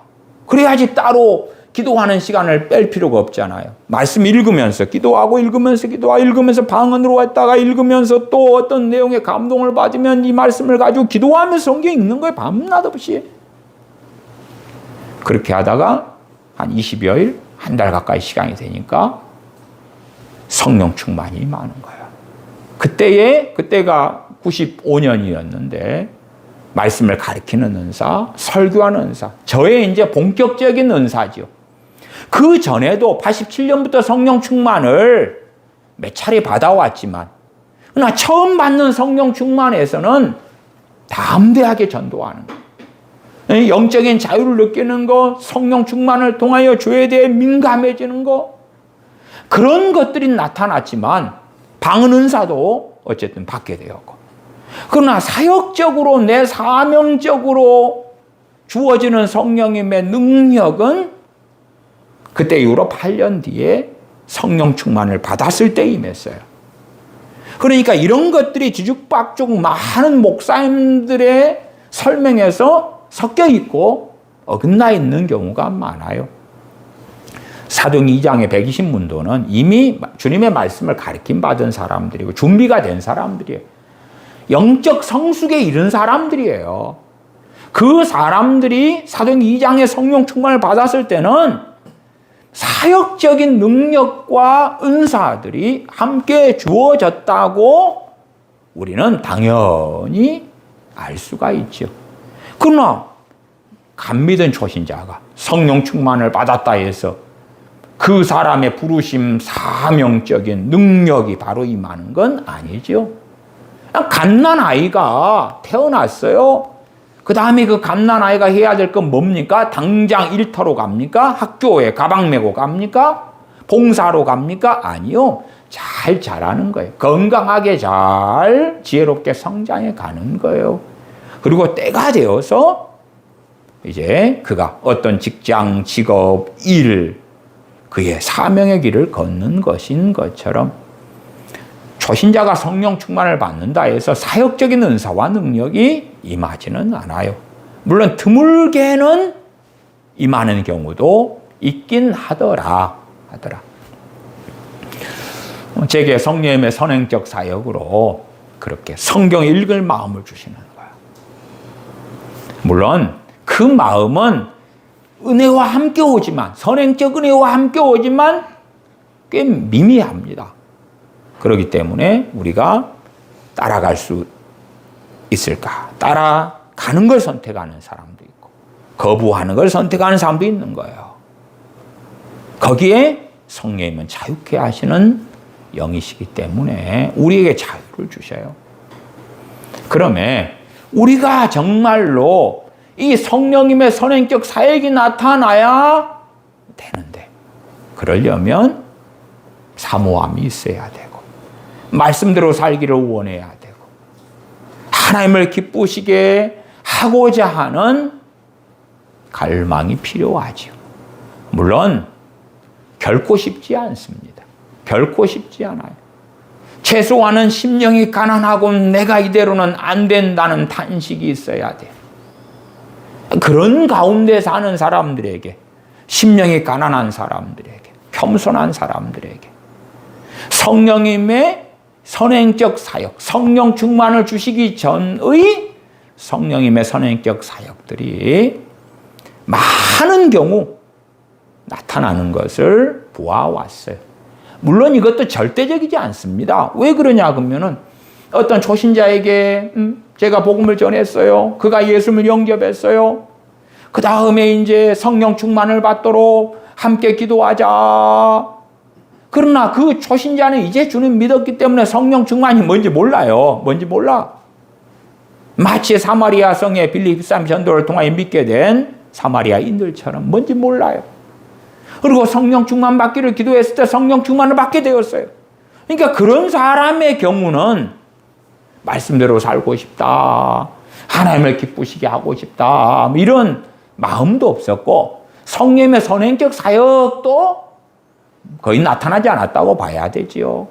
그러니까 일반화시키면은 꽤 오류는 많이 일어나서 제가 기성신자들, 주님을 믿고 신앙생활을 쭉 해오던 기성신자들에게 제가 경험한 성령의 선행적 사역을 마틴 로이존스 목사님의 성령의 선행적 사역에 대한 설명과 더불어서 말씀을 드리는 거예요.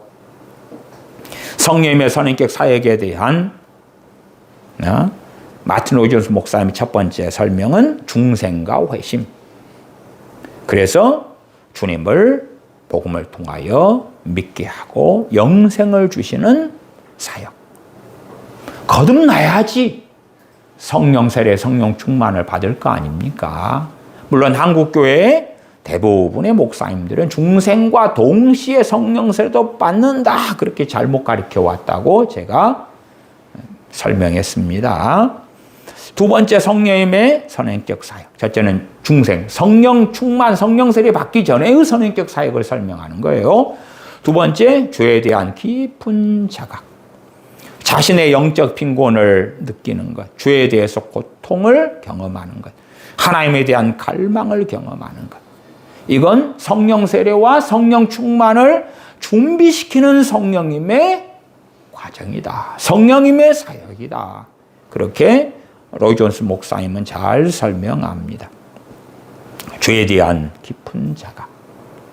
물론 그 깊은 자각도 사람마다 강도를 다 다르게 경험할 것입니다. 양심이 다르고 하나님 앞에 살고자 하는 마음이 다를 테니까요. 세 번째는 하나님에 대한 갈급함. 하나님에 대한 갈급함.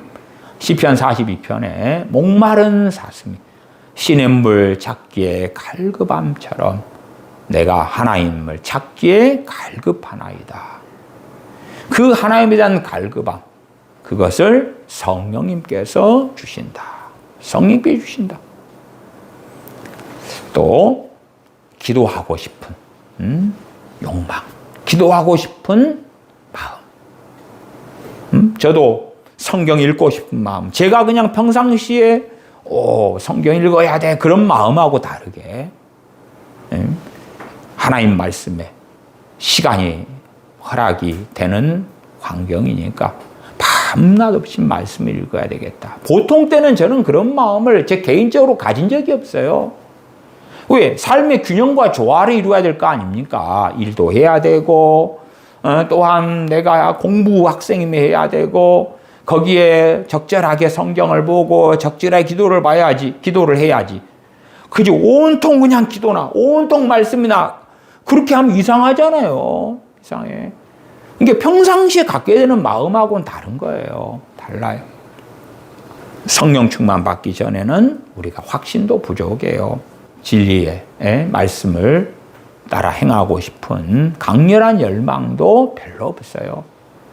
그러나 성령님께 선행적 사역을 하실 때에 그러한 하나님에 대한 갈급함이나 죄에 대한 자각이나 자신의 영적 빈곤을 느끼거나 죄에 대한 고통을 느끼거나 하는 등등이 나타나요. 그리고 그것을 순종할 때에 때로는 이제 이러한 성령의 선행적 사역에 대하여 한국교회 유명한 목사님들이 자신들이 성령 충만을 경험했을 때 그때에 선후를 좀 바꿔가지고 그렇게 생각하시는 경향이 있더라고요. 자기가 헌신했더니 이게 성령님의 선행적 사역이 나타나니까 자신을 하나님께 드리게 되는 이 자연스러운 역사가 있기도 하거든요. 그래서 자신을 하나님께 드렸더니 또한 회개했더니 그랬더니 성령 충만을 받는 준비가 돼가지고 받았다는 식으로 이렇게 상당히 내용을 왜곡해가지고 가리키고 전하는 경우가 많아요. 그러니까 성령 충만도 한 번 받아가지고는 한 번의 경험을 가지고 어떤 경험도요, 자신이 한 경험도 그 경험을 어떻게 해석할 것이냐는 천차만별입니다. 똑같은 커피를 마셔도 해석이 틀리죠. 똑같은 맛집에 가서 음식을 먹어도 견해가 틀린 것이에요. 더군다나 자신이 뭔가를 경험해서 그걸 어떻게 해석할 것이냐는 상당히 주관적일 수도 있고 상당히 객관적일 수도 있고 아니면 주관과 객관의 사이에 어디 있을 수도 있어요. 그러니까 성령 충만도 자주 많이 받을 때에 좀 더 객관에 근접하죠. 어느 때는 기도를 열심히 했더니 성령 충만을 받았더라. 그러다가 어느 때는 어떤 주의 종이 안수를 하니까 성령 충만을 받게 됐어요. 베드로 요한 사도가 안수하거나 주님의 제자 아나니아가 사도 바울에게 안수하며 성령 충만을 받기를 구할 때 성령 충만을 받았어요. 그러면은 기도를 열심히 하다가 내가 한 번 받았지. 한 번은 주의 종이 안수해가지고 한 번 받았지. 어떨 때는 설교를 듣다가 받았어요. 설교 듣다가 내가 받았어. 어떨 때는 성경 읽다가 받았어요.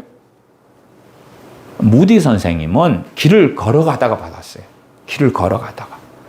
유혹거리를 걷다가 받았어요.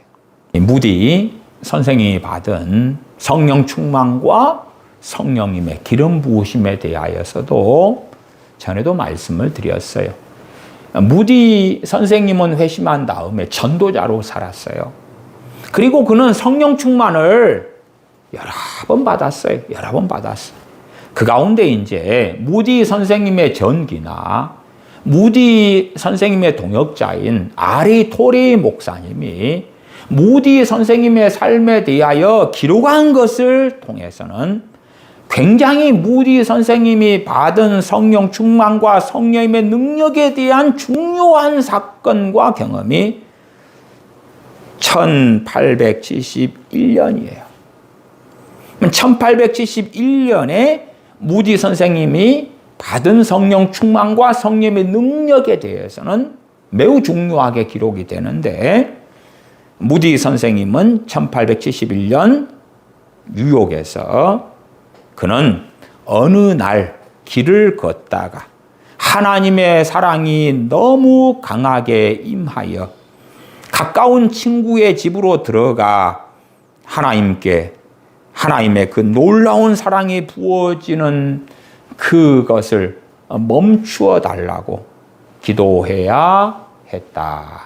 그렇게 기록합니다.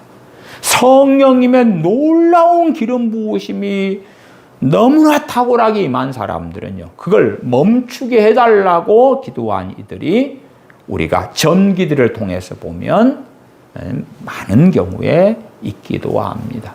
우리의 대다수의 사람들은 그 정도까지의 성령님의 부으심, 성령 충만한 체험을 하시는 분들은 거의 없습니다. 그러면 이 1871년 뉴욕의 거리를 걷다가 성령님의 능력과 기름 부으심을 받은 다음에 무디 선생님은 그렇게 기록합니다. 나는 그 이전에도 설교했지만 그 이후에는 성령님의 능력으로 설교하게 되었습니다. 이때에 본격적으로 사역에 대한 놀라운 능력을 입게 됩니다. 물론 성령 충만과 동시적입니다. 무디 선생님은 그 전에도 성령 충만을 받았어요.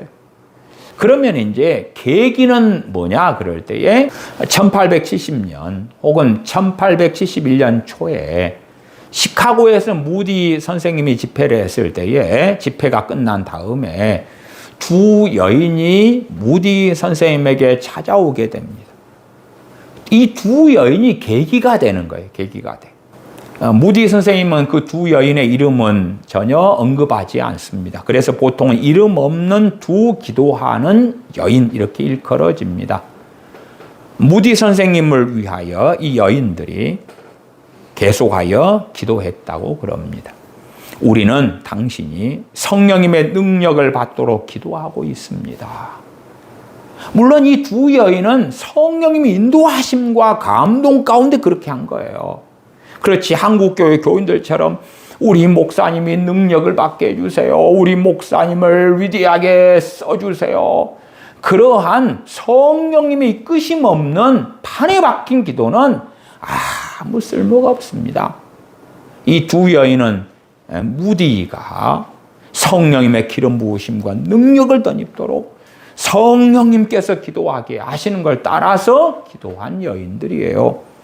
그래서 우리는 당신이 성령님의 능력을 받도록 기도하고 있습니다는 것을 집회 후에 무디 선생님께 찾아와서 말했을 때에 무디 선생님은 마음이 언짢았다 그래요. 왜 언짢았냐 그러면 나는 이미 이 사역이 잘 되고 있고 열매도 잘 맺히고 있고 그런데 성령님의 능력을 위해서 내가 왜 기도해야 되냐.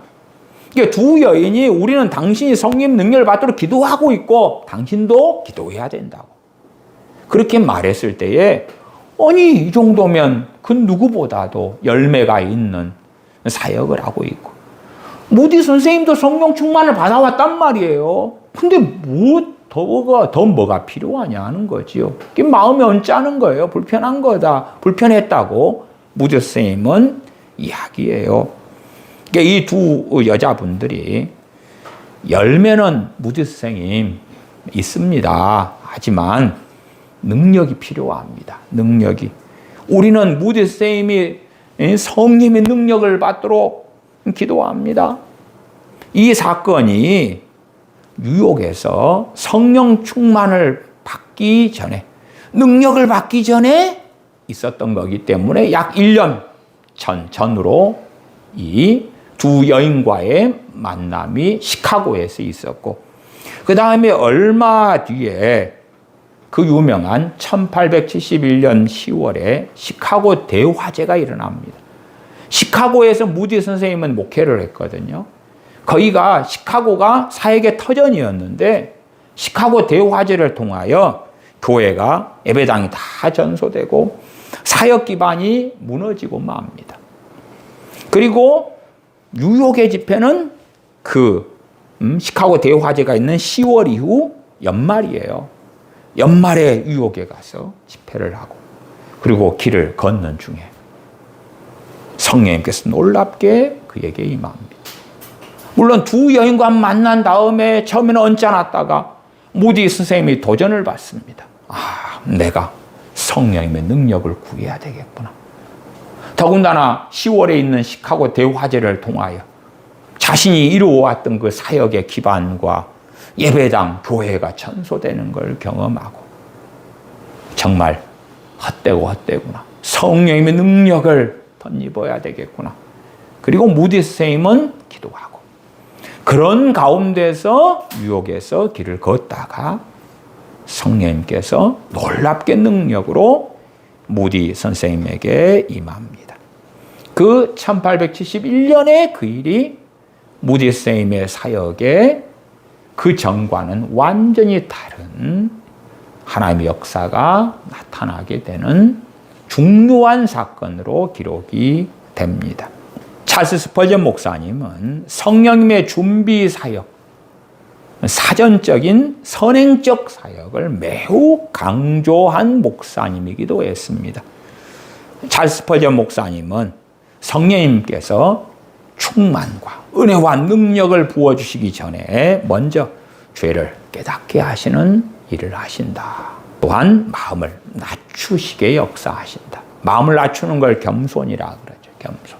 그럴 때에 하나님의 은혜 속에 또한 능력의 은혜, 이 표현을 찰스 스펄전 목사님은 써요. 능력의 은혜에 들어가는 준비 과정이다. 더불어서 어떤 불신자가 구원받는 과정도 동일하다, 그렇게도 말씀했어요. 물론 인스턴트 복음이 만연한 이 시대에는 이런 일이 거의 없습니다만 참 희한하지요. 희한해. 그러나 찰스 스펄전 목사님은 어떤 불신자가 구원받을 때에 성령님의 선행적 사역이 나타나더라. 그 사람이 복음을 전해 듣고 죄를 깨닫더라. 물론 굉장히 양심에 불과한 미미한 정도지요. 그러나 어쨌든 자신이 죄를 깨닫더라. 죄인임을 느끼더라. 그리고 마음을 낮추더라. 구원을 갈망하게 되더라. 그리고 그가 구원받게 되더라. 마찬가지로 능력의 은혜, 성령님의 부으심을 통한 능력을 덧입는 것도 죄가 깨닫게 되도록 성령님이 역사하시더라. 마음을 낮추시더라. 능력의 그 은혜를 갈망하게 만들더라. 내가 예수를 믿지만 현 상태에서는 죄에 패배하고 하나님을 기쁘시게 할 수 없고 진리대로 살아갈 수 없고 말씀에 있어서는 소경에 불과한 내 자신이더라. 그러니 이대로는 안 되겠구나. 이대로는 안 되는구나 하는 것을 성령님께서 느끼게 하시는 준비의 과정. 그 다음에 성령님의 부으심이 나타나더라. 찰스 스펄전 목사님의 이야기로는 능력의 은혜가 나타나더라. 조지 밀러 목사님은 고아들의 아버지로 참 유명하지요. 또한 많은 선교적인 사명을 감당한 목사님입니다. 조지 밀러 목사님 같은 경우는 조지 밀러의 일기를 통하여 우리가 확인할 수 있는 것 중에 하나는 조지 밀러 목사님이 이렇게 써놓았습니다. 나는 말씀 묵상을 통해 마음이 새로워지고 하나님과 깊은 교제를 경험했다. 조지 밀러 목사님은 말씀을 묵상하는 가운데 어느 순간에 마음이 새로워지고 하나님과의 깊은 교제 속에 들어가는 걸 경험했다고 썼습니다. 그러면 그것을 우리는 이분이 말씀을 묵상하다가 성령 충만을 받으셨구나. 그렇게 아는 분들은 뮬러 목사님 일기를 통해서 알 수가 있지요. 그래서 뮬러 목사님은 그의 일기에 성령님의 도우심 없이는 성경을 이해할 수 없다. 그렇게 적어 놓았습니다. 미국 제1차 대각성 운동의 지도자였던 조나단 에즈워즈 목사님은 성령 충만에 대한 그의 기록에 이렇게 말했습니다. 하나님의 영광에 대한 감각이 내 마음을 압도하였다. 한국교회 목사님들의 제대로 다루지 않은 상당한 문제 중에 하나는 뭐냐 그러면 성령님의 충만함이 일순간에 온다는 것에 대한 강조가 매우 미흡했다. 그런 말씀을 제가 드려왔습니다. 그래서 말씀대로 순종하고 기도 생활을 쭉 하고 헌신하고 봉사하고 자신을 하나님께 드리다 보면 받게 된다. 그렇기 때문에 상당한 경우는 점진적으로 성령 충만을 받는 것에 가까운 개념들을 가지고 성령 충만을 이해했고 가르쳐 왔다. 그러면 예를 들어서 처음에 이제 하영규 목사님 같은 경우도 순식간에 사도행전 2장처럼 성령 충만을 받는 일이 있다. 그거에 대해서는 동의했습니다. 그러나 자신이 성령 충만을 한 번이 아니라 2번, 3번, 4번, 5번, 6번 받는다고 가정해 봅시다. 저는 성령 충만을 때마다 이렇게 받아왔기 때문에 어느 때에 받았다 그걸 압니다. 몇 년에 받았지, 또 몇 년에 받았지, 몇 년에 받았지, 몇 년에 받았지, 몇 년에 받았지. 알아요, 그냥 알아. 그 시기, 그 때를 기억합니다. 그 다음에야 성령 충만을 받아서 성령을 따라 살 것이냐, 육체의 소욕을 따라 살 것이냐, 그리고 이제 엎치락뒤치락 하는 것입니다. 아니 성령 충만을 받기 전에면 성령 충만하지 않았으니까 거의 대부분 죄에 졌을 거 아닙니까? 말씀대로 살려고 애를 쓰지만, 성경을 깨달으려고 애를 쓰지만 그렇지 않을 거 아닙니까? 내 짐은 쉽고 가벼움이라. 그러한 삶 가운데 산다면 그 사람이 성령 충만한 상태를 계속 유지하고 있다. 그렇게 우리가 알 수가 있어요. 물론 씨름하고 씨름하지만, 그러나 성령 충만 없을 때의 씨름과 성령 충만한 가운데의 씨름은 매우 다른 것입니다. 성령님께서 역사하시고 도우실 때에 하는 기도 생활과 성령 충만하지 않은 상태에서의 기도 생활은 너무 다른 것입니다. 너무 달라요. 저는 성령 충만한 가운데 쭉 해왔던 그 신나고 재미나고 잠깐 기도하고 눈을 뜨면 1시간, 2시간, 3시간이 지나 있는 그 기도 생활을 압니다. 저는 물론 그보다 훨씬 더 많이 경험한 기도 생활은 1시간에 기도했겠지. 그리고 눈을 떠서 시계를 보면 10분밖에 안 지났고, 30분은 기도했겠지. 그리고 눈을 떠서 시간을 보면 5분밖에 안 지났고, 그러한 기도 생활을 한 경험들은 훨씬 더 많습니다. 그리고 의무에 사로잡혀서 기도할 수밖에 없는 기도 생활을 해야지 하고 하지만 억지로 마지못해서 그렇게 하고 사는 기도 생활은 성령의 도우심과 은혜의 역사 가운데 해왔던 기도 생활보다는 훨씬 더 많습니다.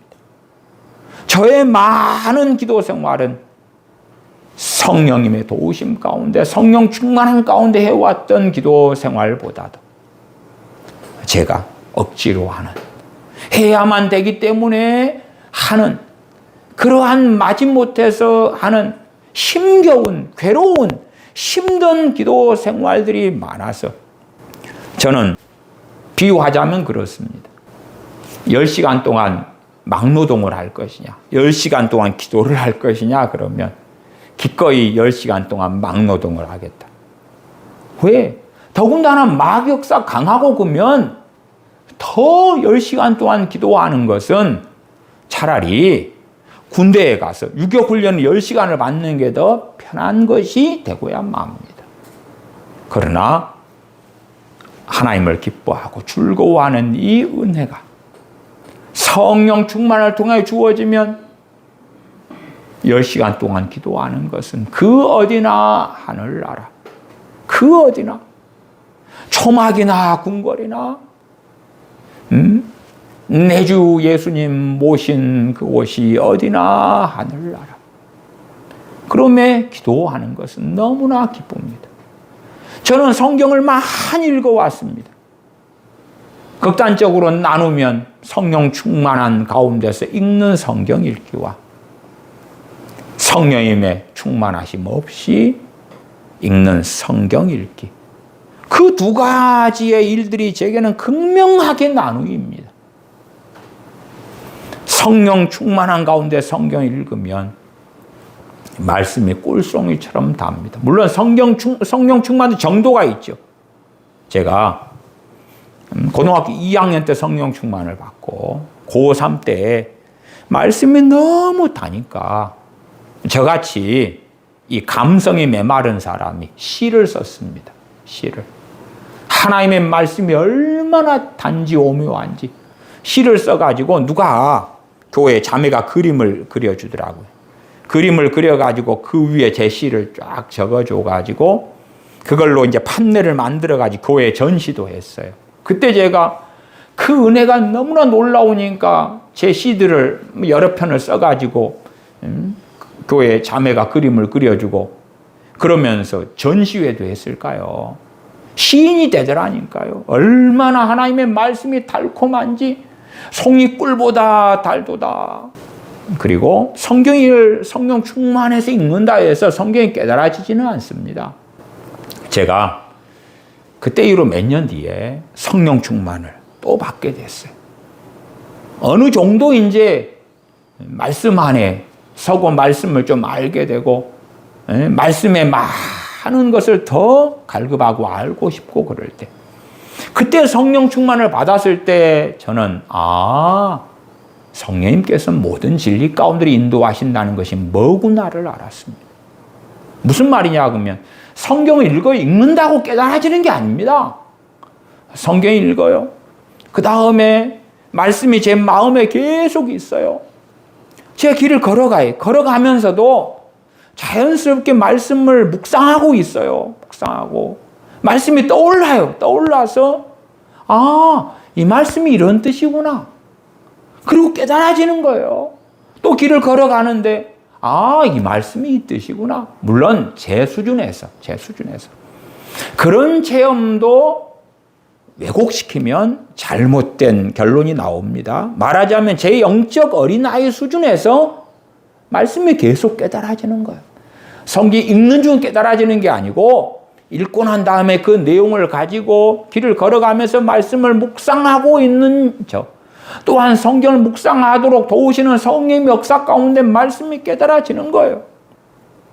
그러니까 하루에도 수십 번씩 말씀이 깨달아지니까 너무나 신나는 거예요.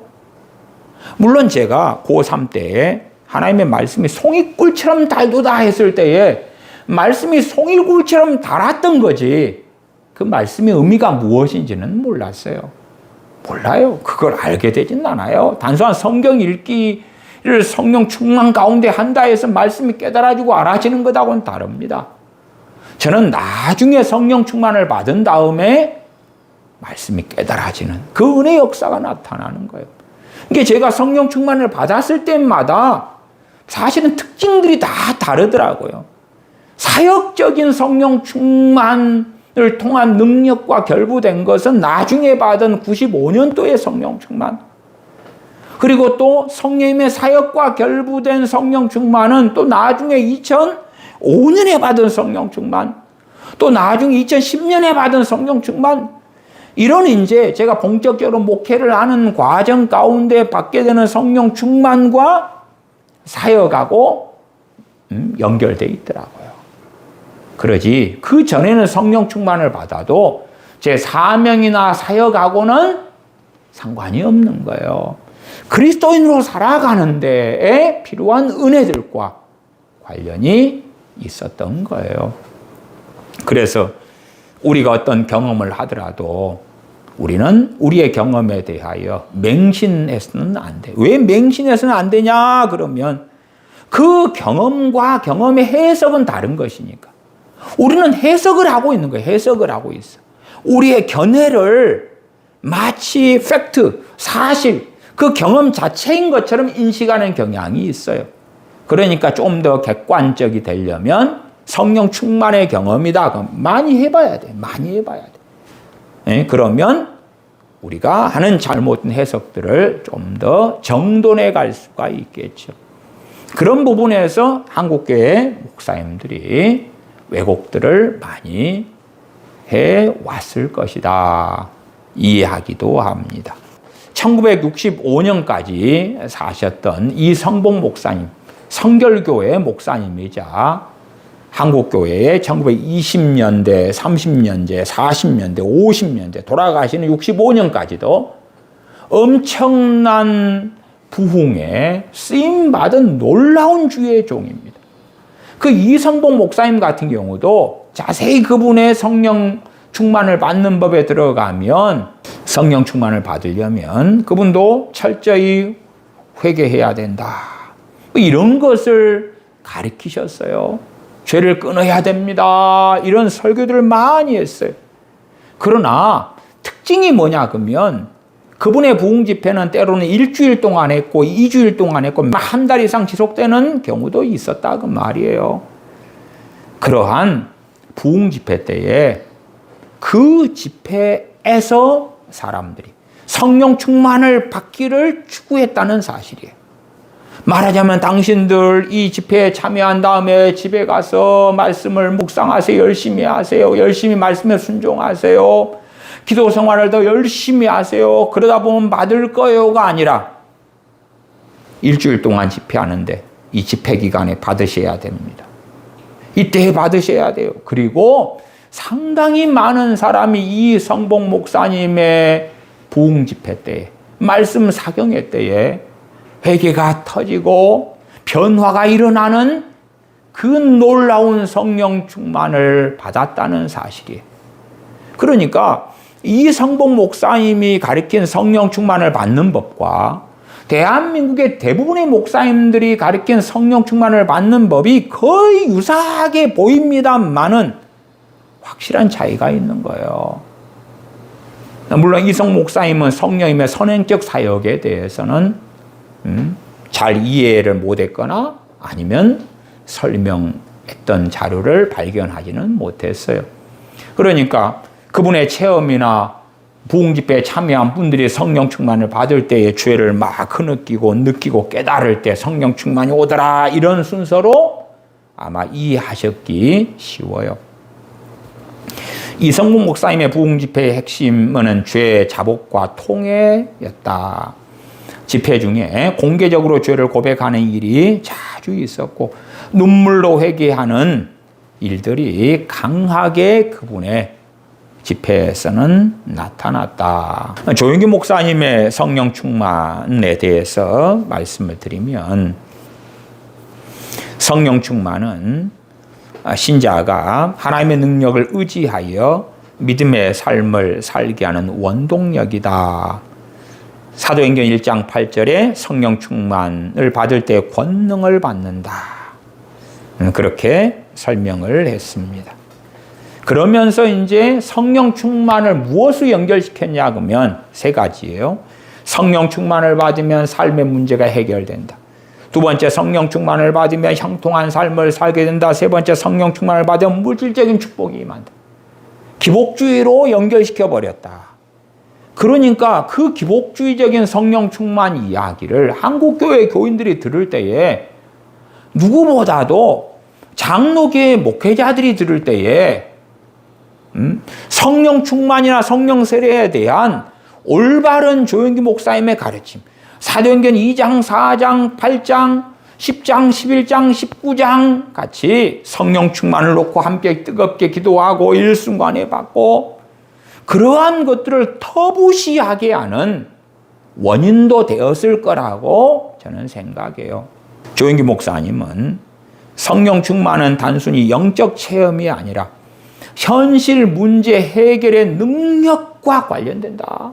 성령 충만을 받으면 성령님께서 우리의 삶 속에서 역사하여서 질병을 치료하고 가난을 처리하고 절망 같은 문제들을 해결하도록 인도하신다. 그래서 성령님의 사역을 조영기 목사님은 문제 해결, 질병 치유, 생활의 축복, 기도 응답 그렇게 설교집과 책들에서 적었습니다. 두 번째 조영기 목사님은 그의 대표적인 4차원의 영성 사상에서 더 이 부분을 명확하게 했습니다.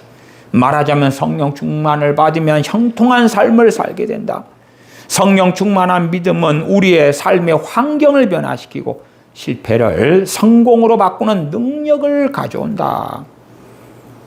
또한 성령님 안에서의 믿음이 현실을 변화시킨다.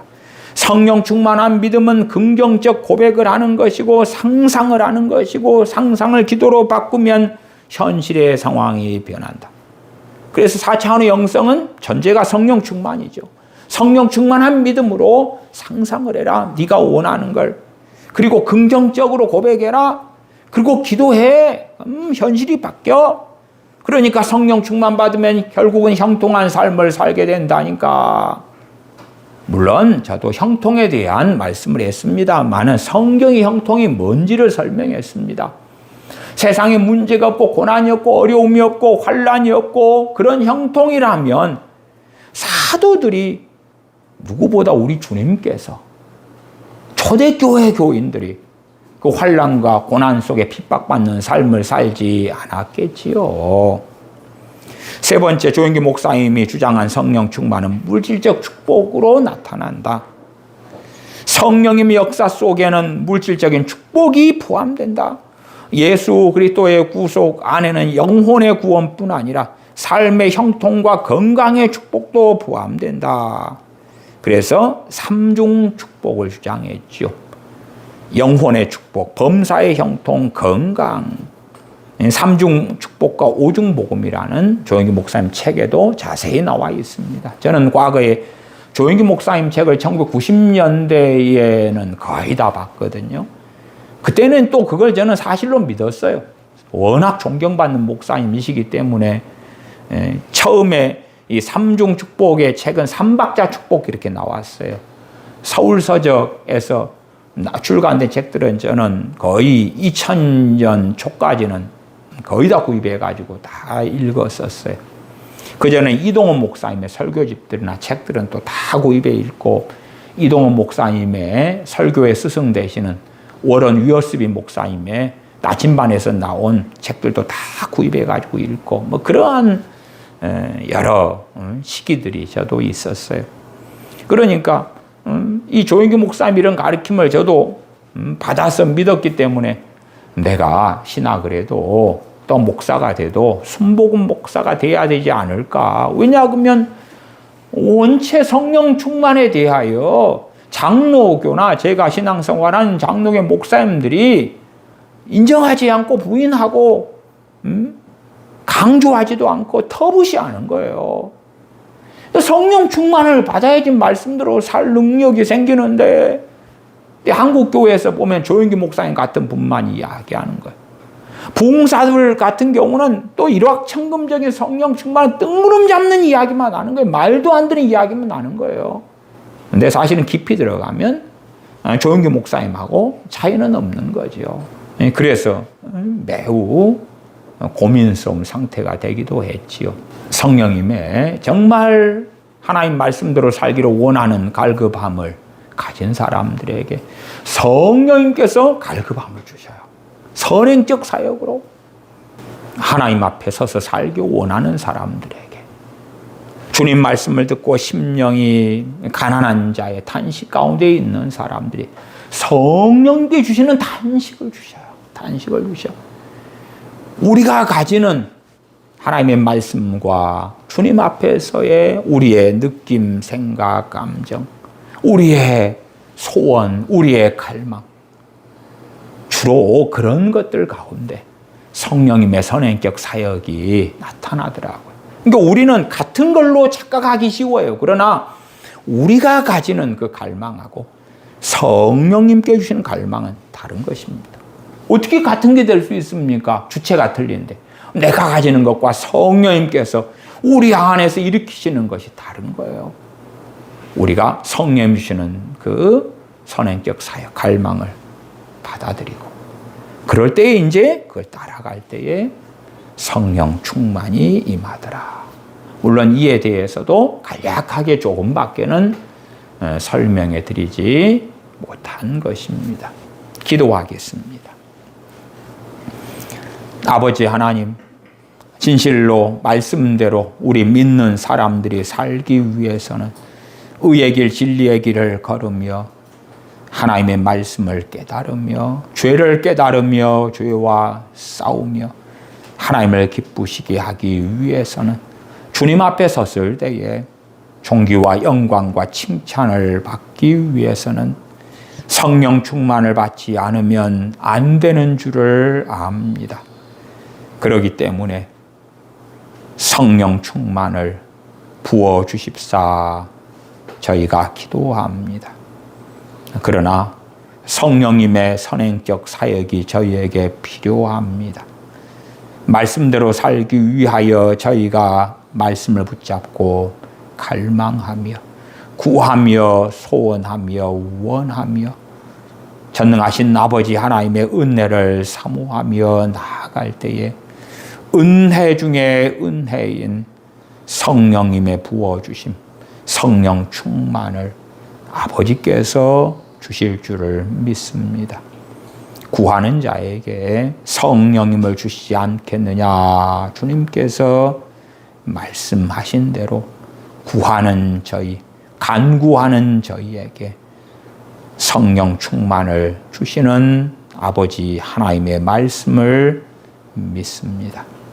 그리하오니 성령님의 도우심 가운데 저희가 아버지께 나아가 때로 말씀을 묵상하고 때로 기도하고 때로 찬양하고 때로 전능하신 아버지 하나님의 영광을 상고할 때에 저희들에게 성령님의 기름 부으심, 성령 충만을 부어 주시옵소서. 그리하여 성령님의 사역과 도우심과 충만케 하심 가운데 그리스도인다운 주님을 닮아가는, 주님을 아는 지식에서 자라가는 하나님의 자녀들로 저희가 살게 하여 주시옵소서. 우리 주 예수님의 이름으로 기도하옵나이다. 아멘. 아멘. 기도하겠습니다.